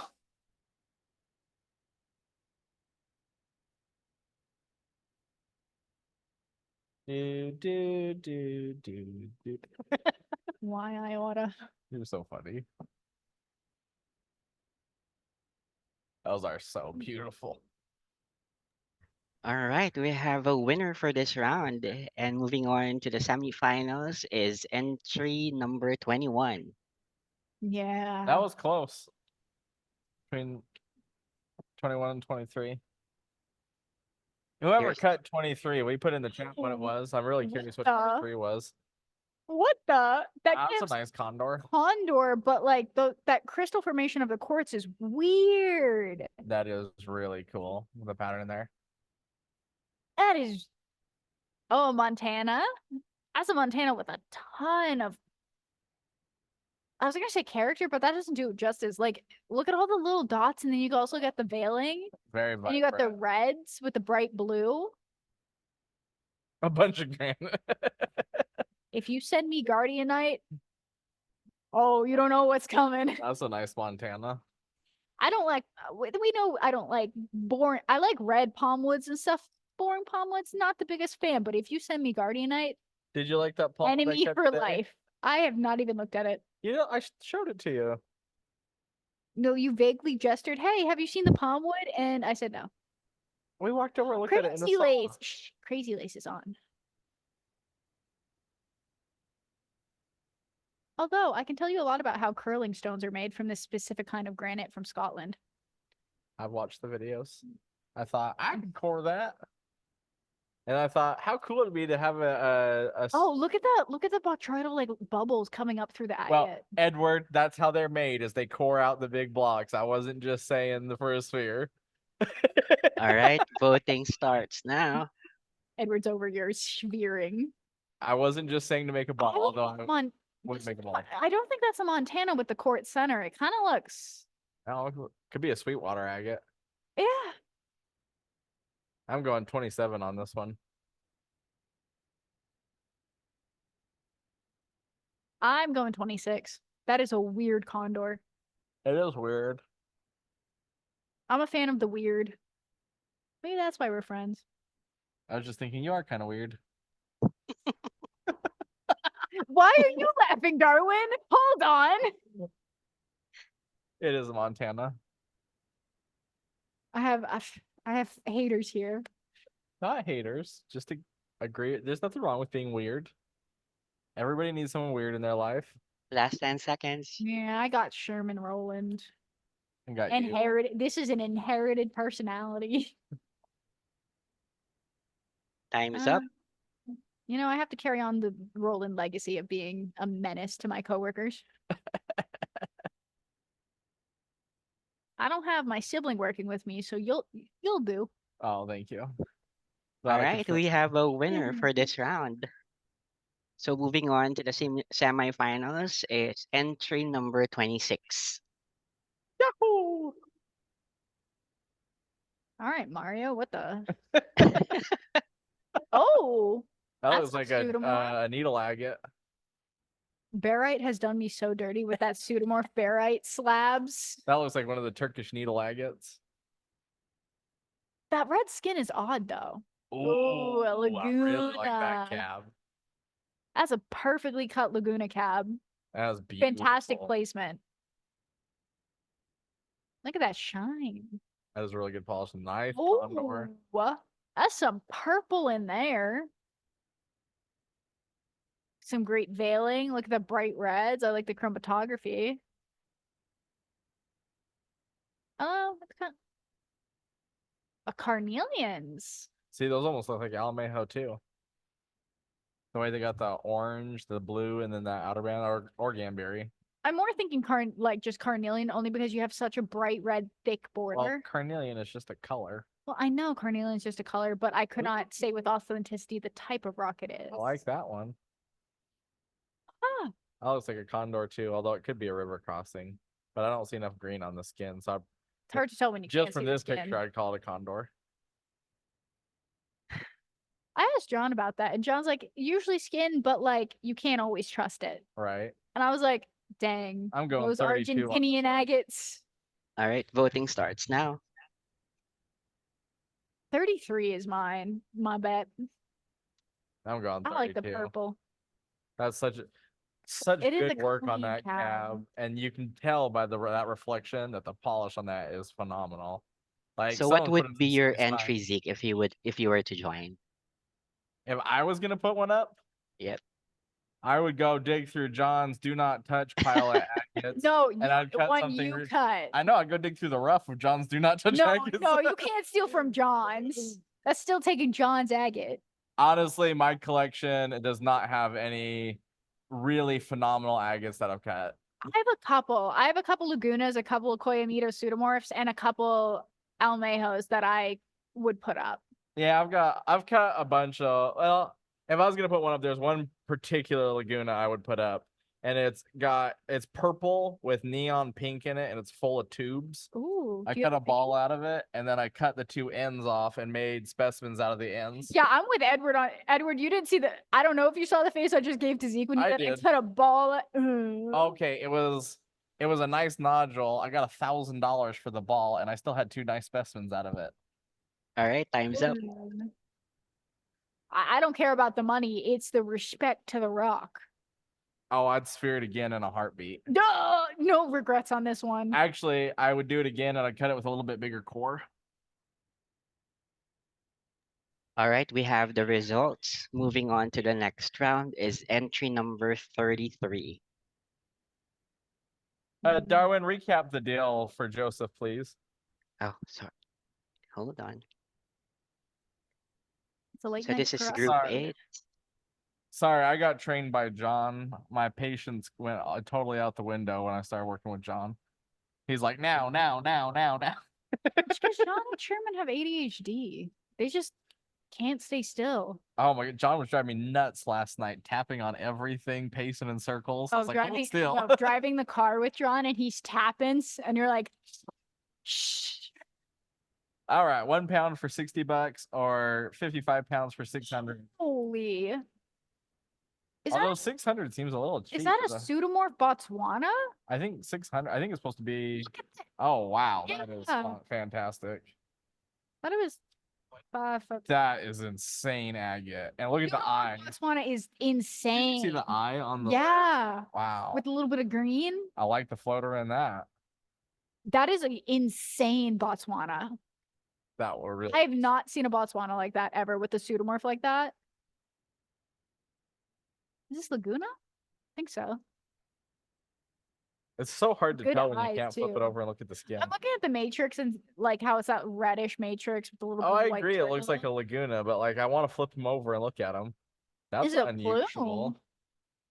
That almost looks like the Argentinian vegetation? banded balloon. Very yellow, but it has that like light pink in it, but I can't see the skin. I like the green and white plumes going around the edge too. Yeah. With the moss, the green moss in the corner. Well, that has definitely got some pressure on that vise. Look how curved that middle This- bar is. This looks like a condor. Yeah, it does. I think Although I don't think yeah. that's condor. No, I've had condors like this. Remember I showed you those pictures of those condors. Yeah, it still just does not. It could be. It's just not. That's not screaming condor for me. Nice Montana. Yeah, bright reds. Love the dots. Good cut too. You know what we need to do is a stump the chump challenge with John. Well, 36 is definitely my favorite out of these. That's such a unique agate. All right, voting starts now. Yeah. Same.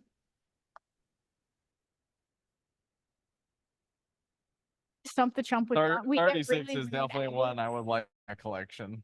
Stump the chump, but it's all river crossing and condors, but you can't see the skin. There we go. I got him. Although if you do those Alamejos, you could throw in 20 Alamejos and they'll all look different. True. Or Coimito. Well, Coimitos and Suecos you could do if you find close knit banding for all of them. That's true. Yeah, I really love 36. 36 is one I'd be like drooling to put in my collection. That's just an amazing agate. Or hear me out. We find a deposit no one else has found. We mine our own agates, cut them, and then put them up, and anything he guesses will be wrong. Last 10 seconds. I feel like I know who won this one I think so too. as I look at the chat. Time's up. All right, we have a winner for this round. And moving on to the semifinals is entry number 36. Yeah, that is Yeah. a really pretty agate.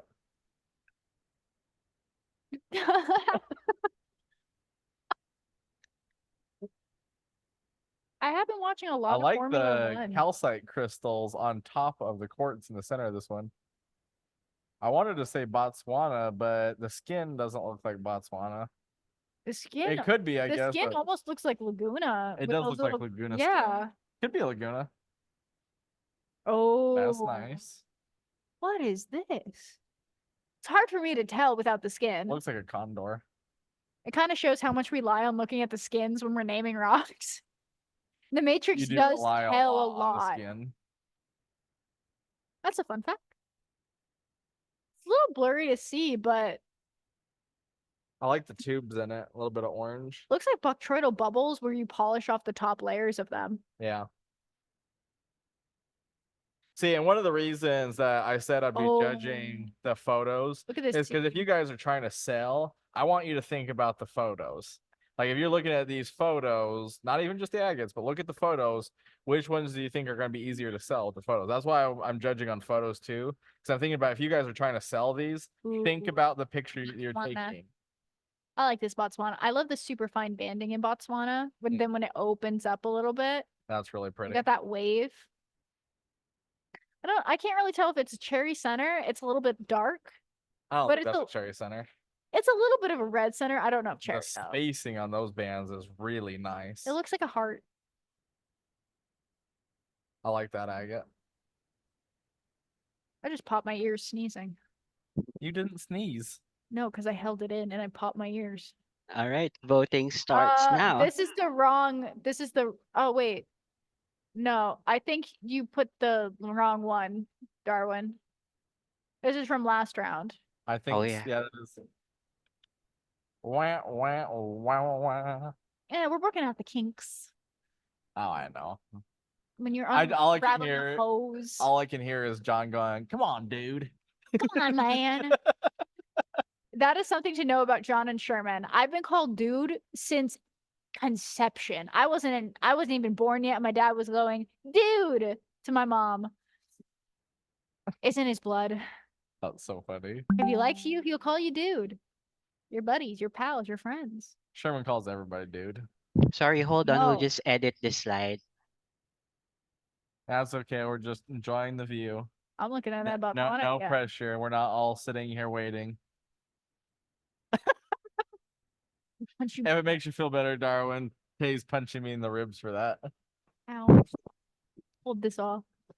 I'm making up for. That was funny. I don't want to give a price because I want to buy it.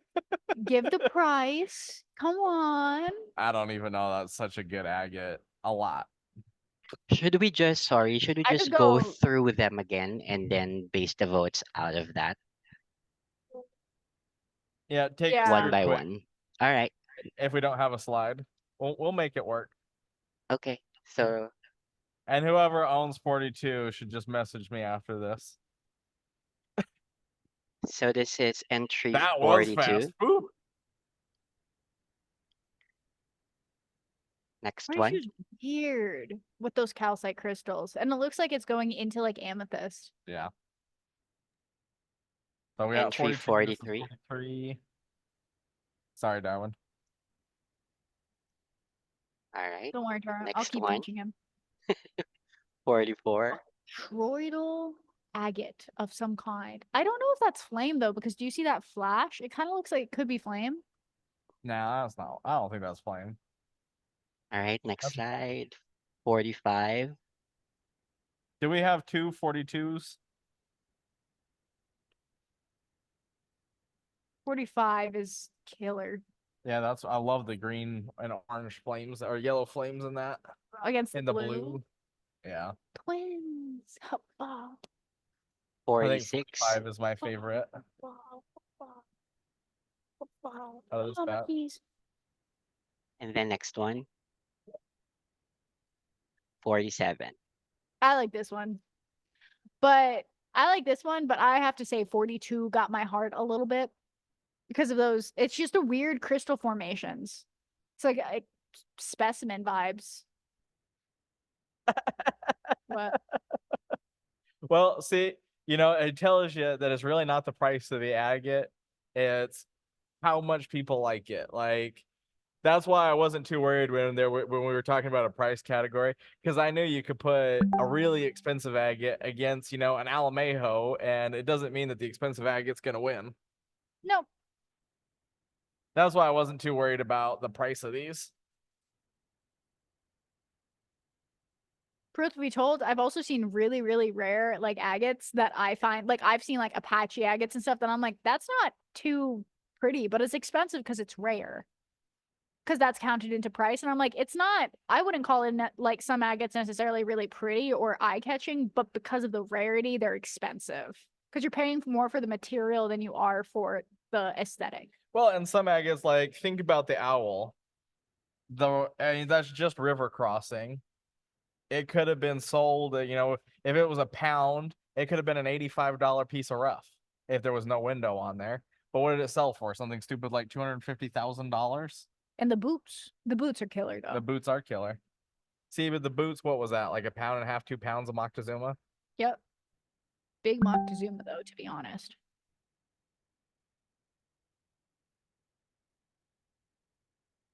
Sorry, time's up. All right.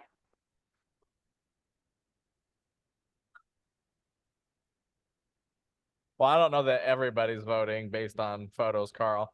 That was just my personal votes. Yeah, he don't count. I don't, Darwin, are you even counting Tay and I's votes? No, Nope. Okay, I didn't think so. we're And then just to here. answer Kathy's question, the winner from the last group was 36.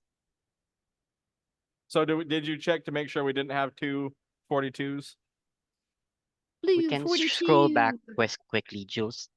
Can you scroll back quickly to 42 and 43? Well, we don't need to scroll back, just check. What have I done? Shove this back in here.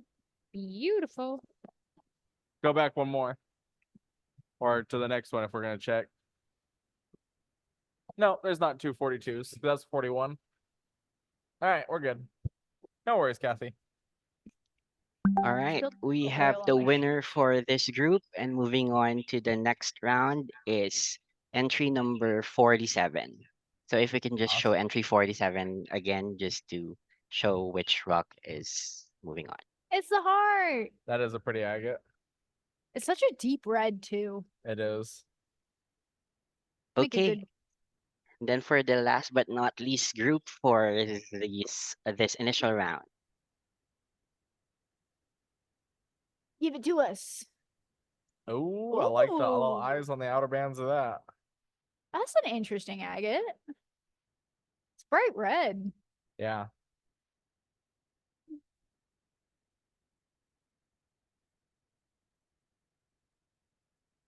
Another really pretty Oh, one. kind of looks like a carnelian. That almost looks like a Laker. Oh, it could be bright red skin, the banding. I like that one.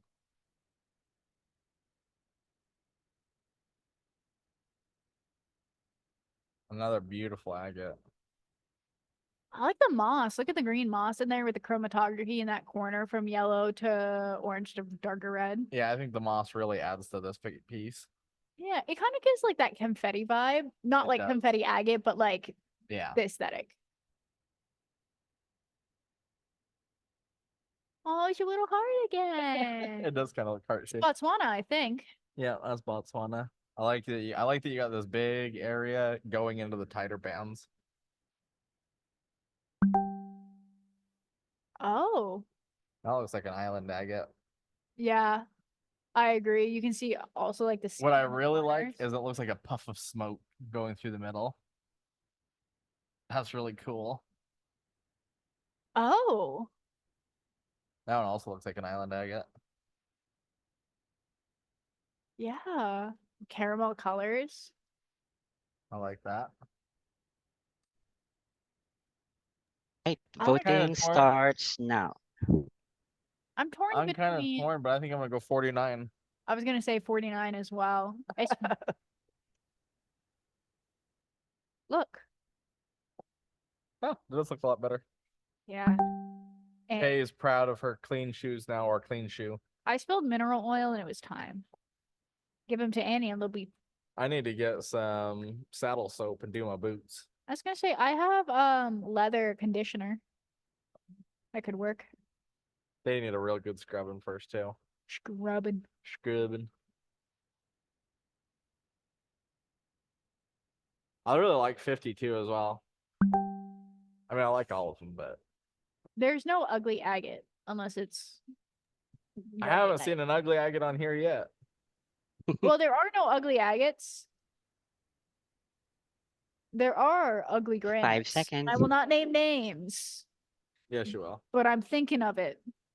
Time's up.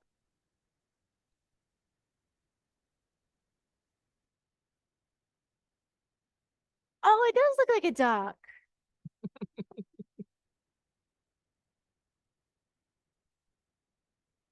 All right, Yeah. we have a winner for this round. Moving on to the next round is entry number 49. Niner 49ers. Woo! All right, we'll just arrange the slides for the next round. So for the 10 winners from the initial round, we will be grouping them into two groups of 5. And then there will be 2 rounds of voting to determine who will proceed to the final round. And then the third place will go to the entry with the highest number of votes from the semi-final round.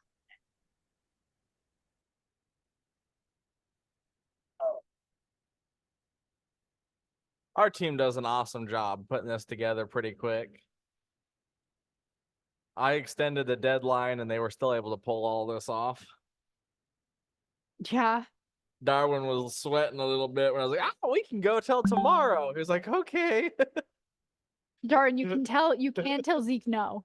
You do have the power, Darwin's too nice. but I'm not. Yeah. No, they don't. They do just, I swear they tune us out. I don't know how they function with all the talking. I couldn't function listening to us. What do you mean? I said us. I didn't exclude you. I know. No, I what do you mean? I find us funny. I find this funny too. It doesn't. Do I we're not remember our distracting. conversations 20 minutes down the line? No. All right, we're ready to proceed to the semifinals.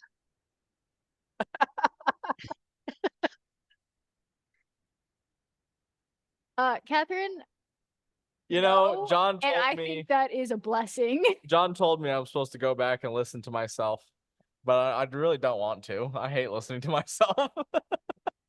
You know, my confidence is at an all-time high right now, and I'd rather not undermine that by hearing my voice. Okay, here we go. Second round, group 1. Hey, water. Yeah. Are you gonna drink it? So Would we you like have some? entry number 4, Dry head. Killer.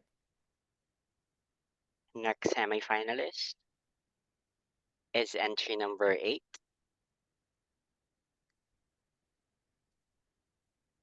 Another killer, a shadow agate. Looks like a little Laguna. I like Fourth that one. semifinalist, It's like two flames, like candle flames. sorry, third semifinalist is entry number 15. Sorry, Dave, for talking over you. No, I just talked over you. You don't have to me. apologize for I'm saying the it to problem. you. Darn, I'm the problem. I know that. I'm See, that's how nice Darwin is he'll get interrupted and apologize for it. crazy, Fourth crazy. finalist is entry 17.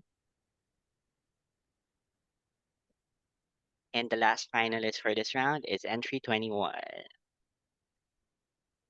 All right, so those are the first set of semifinalists. Voting starts now. Oh, this is a hard one. I'm between two right now. 4 and 17 right now for me. Really? Yeah, I like Oh. how vivid. I like the contrast and how vivid they are. Yeah, I'm kind of torn on this one too. I think if I had to pick one for my collection though. Oh, it's still a hard decision. I'm gonna go with 15 though. But only if it comes with the Biggs background.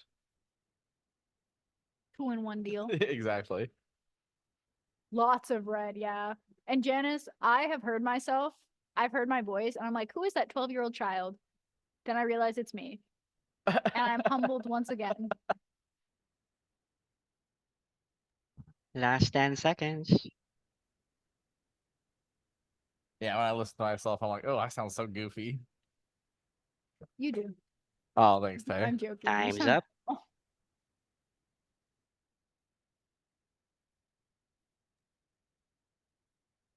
Give us a few seconds to tally the scores. Do. you know what I just realized? What's that? It's almost 11. I've been here almost 14 hours, and you've been here almost 15. Yeah. We live here. Anna's here till 2 cleaning up last night. All right, we have our first finalist, and moving on to the final round is entry number 4. Wow, beautiful agate. I want to say, Mark, I only had a half a cup of coffee this morning. It It's is been going on nothing. Mark is accurate. Tay looks like she wants to stab somebody to death before her cup of coffee. So did you before breakfast. This is our first semi-finalist for group 2. Oh, this one's so cool. It is a cool piece. Next semi-finalist is entry 33. Ooh, condor. Our next semi-finalist is entry 36. This one is insane. That eye as well. Our next finalist is entry 47. Oh, the little heart. And last but not least, we have entry 49. What? So that's our second group of finalists. Voting starts now. Yeah, 36 all day for me. It's between. I was gonna say 26 and 36, but I think 36 takes it because it's such a unique Botswana. And it's got really good color. I mean, I feel like if it wasn't a Botswana, I wouldn't like if it was a Laguna, I wouldn't necessarily be as in awe because when I say these formations in Botswana are rare, it's a beautiful piece. vivid colors. And I do love that green eye. Actually, I think 36 is probably my favorite agate that we've looked at tonight. Yeah. It's up there. 26 is also up there, and so is 33. Like 26 is also a really weird formation for condor. All right, I swear time's I got up. mineral oil in my eye.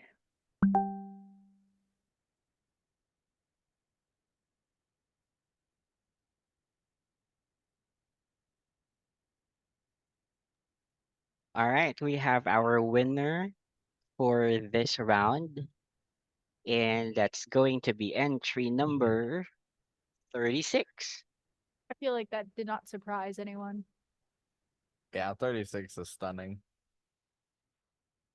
I mean, they're all beautiful agates,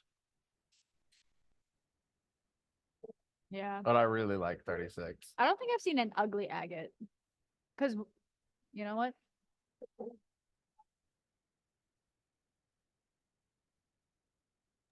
All right, let's give us a few seconds to prepare the last slide for the final round.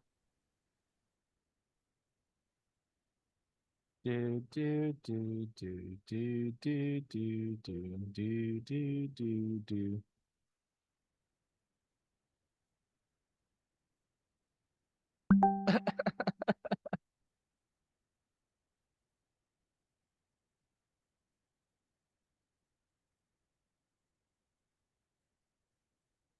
Oh. You know what we can do after this Mm-hmm. speedway? You want ice cream? No, Oh, I need fuel. you're okay. You won't be. 33 is a condor.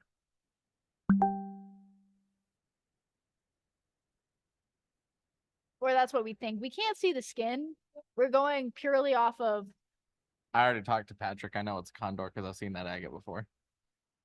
So you're just cheating. It's Well, what I'm hearing. A lot of people You sent me. don't share this with me. A lot of You people make sent me photos. guess. You A- make me guess and try to make a fool of me when you have the info. A That lot is of- called insider trading. A lot of our lovely friends here message me photos of their work. So I don't want to hear what you say, scammer. I've seen a few of these before. I do not want to hear what you say, you scammer. And then you ask me, what do you think it is? One of these. Well, days. see, my vote doesn't count anyway, so it's not like we're. One of these days. Mark my words. Oh, That is really cool. I don't like you. We spent too much time together. Way too much. Okay, we're ready for the final round, head to head.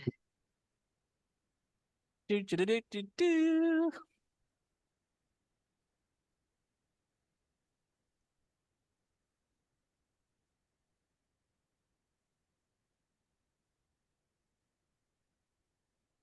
First finalist is entry number 4. Nice little Depending on dry. whose picture this is, I might have seen this agate in person actually, but I can't remember for sure. Remind me never to get on your bad side, because you just like remember. Oh, I when it comes to rocks, I remember really well. Everything. Scratch my threats into rocks. I love this Second one. finalist is entry 36. Entry 36. It is like a CD. It's beautiful. I'd love to see this like in person. Holy. Yeah, we're voting again on the final. Like Hey, the we kind of did it as like a round robin tournament style. So head to head, entry 4 versus entry 36. Voting starts now. 36. Yeah. You know, I'm not even sure we really have to tally the votes.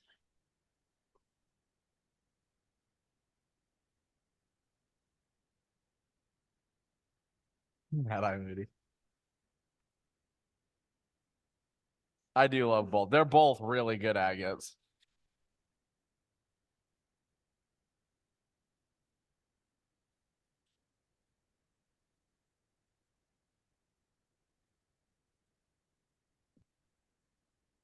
Hmm? There was some votes for 4.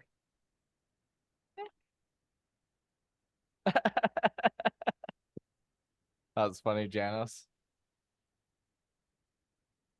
I guarantee there's people out there that would be like, I don't care for 36 and buy number 4. But it's because everybody has personal taste. Yeah. There's a couple type of agates that if you offered them to me, even if they were really cool, I probably wouldn't buy them. I was always amazed at Time's these up. shows. Yeah, they are both great agates. You can't really compare them either because they're so different. They are really different agates. It just leans down to personal preference.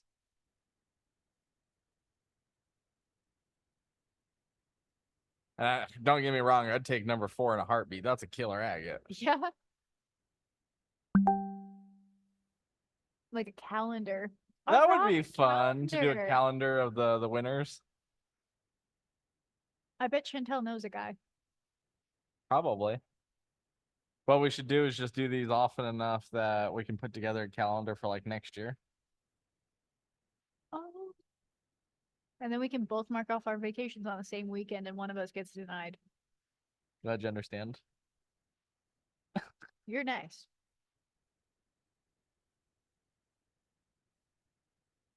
Yeah, that would actually be really fun. It would be really fun.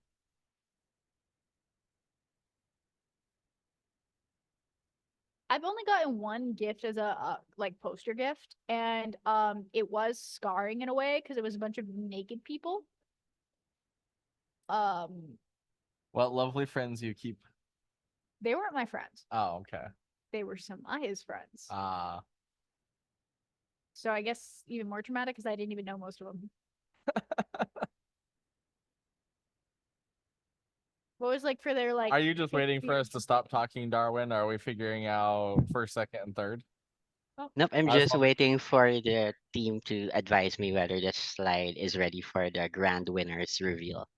Ah, okay. Once a month, and you have next year's count. We can prep in advance. That's what I just said.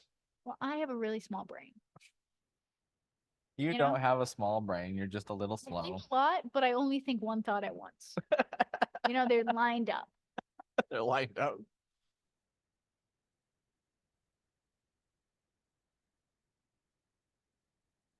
What's your least favorite shape?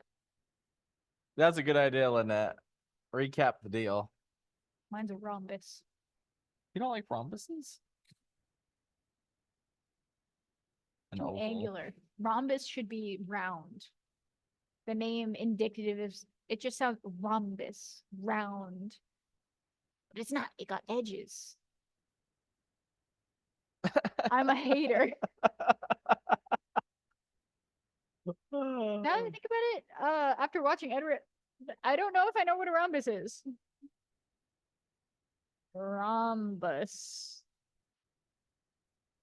I was right. It has 4 corners.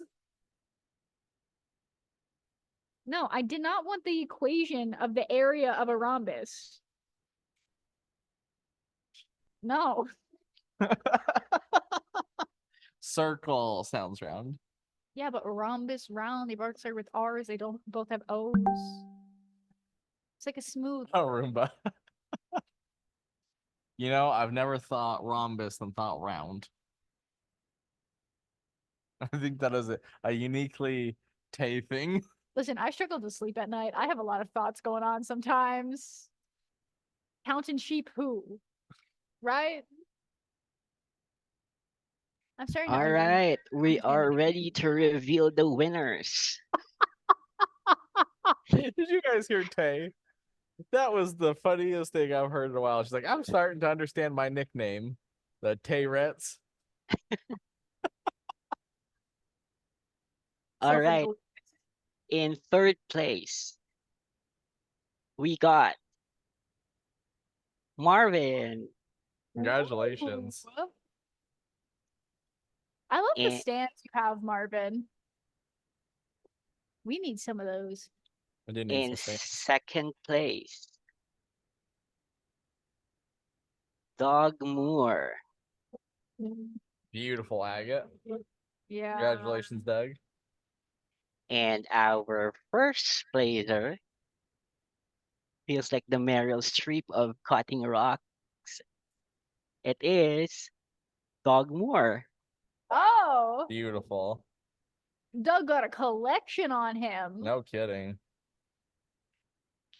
Congratulations to all the winners and thank you. Congratulations as well to all those who participated. We love seeing your work and hope we get more entries the next time we do this. And just to recap the price for the third place, it's 3 pounds of Botswana type agate. On second, for the second placer, we have a 1 pound of old stock Laguna agate. And for the winner, it's a single barrel 3 pound rotary tumbler. Awesome. That's fantastic. That was fun. Yeah. I really enjoyed looking at you guys' agates. Oh my God, not again. You know, I need to stand. I need to change this angle. This angle is not flattering. Beautiful. Well, thank you, everybody. We had a great time hanging out with you. So much fun looking at all you guys' agates. Send us more pictures next time. We want to see more agates, and it was a lot of fun. We really enjoyed it. Why is your mic clear up there? Oh, ow. Good You grief. popped it off my ear. Thanks, everybody. We had a Thank great time you. with you. Tonight was really fun. Tomorrow night, we got some more awesome rough to show you guys. We're going to get some prepped up tonight because I'm headed out of town at 3 in the morning here. So It's I'll be just me back and Josh. Tuesday. Me and John this weekend. I'll see you guys. Oh, let's have fun. Look at lots of cool I know stuff. it's like a little family gathering. Right? Be just Rollins this weekend. True. You'd be rolling deep this weekend. You're gonna be rolling down a flight of stairs real soon. I swear. Thanks, everybody. Y'all have a good night. Thank you. Have a good night, y'all. I cannot leave.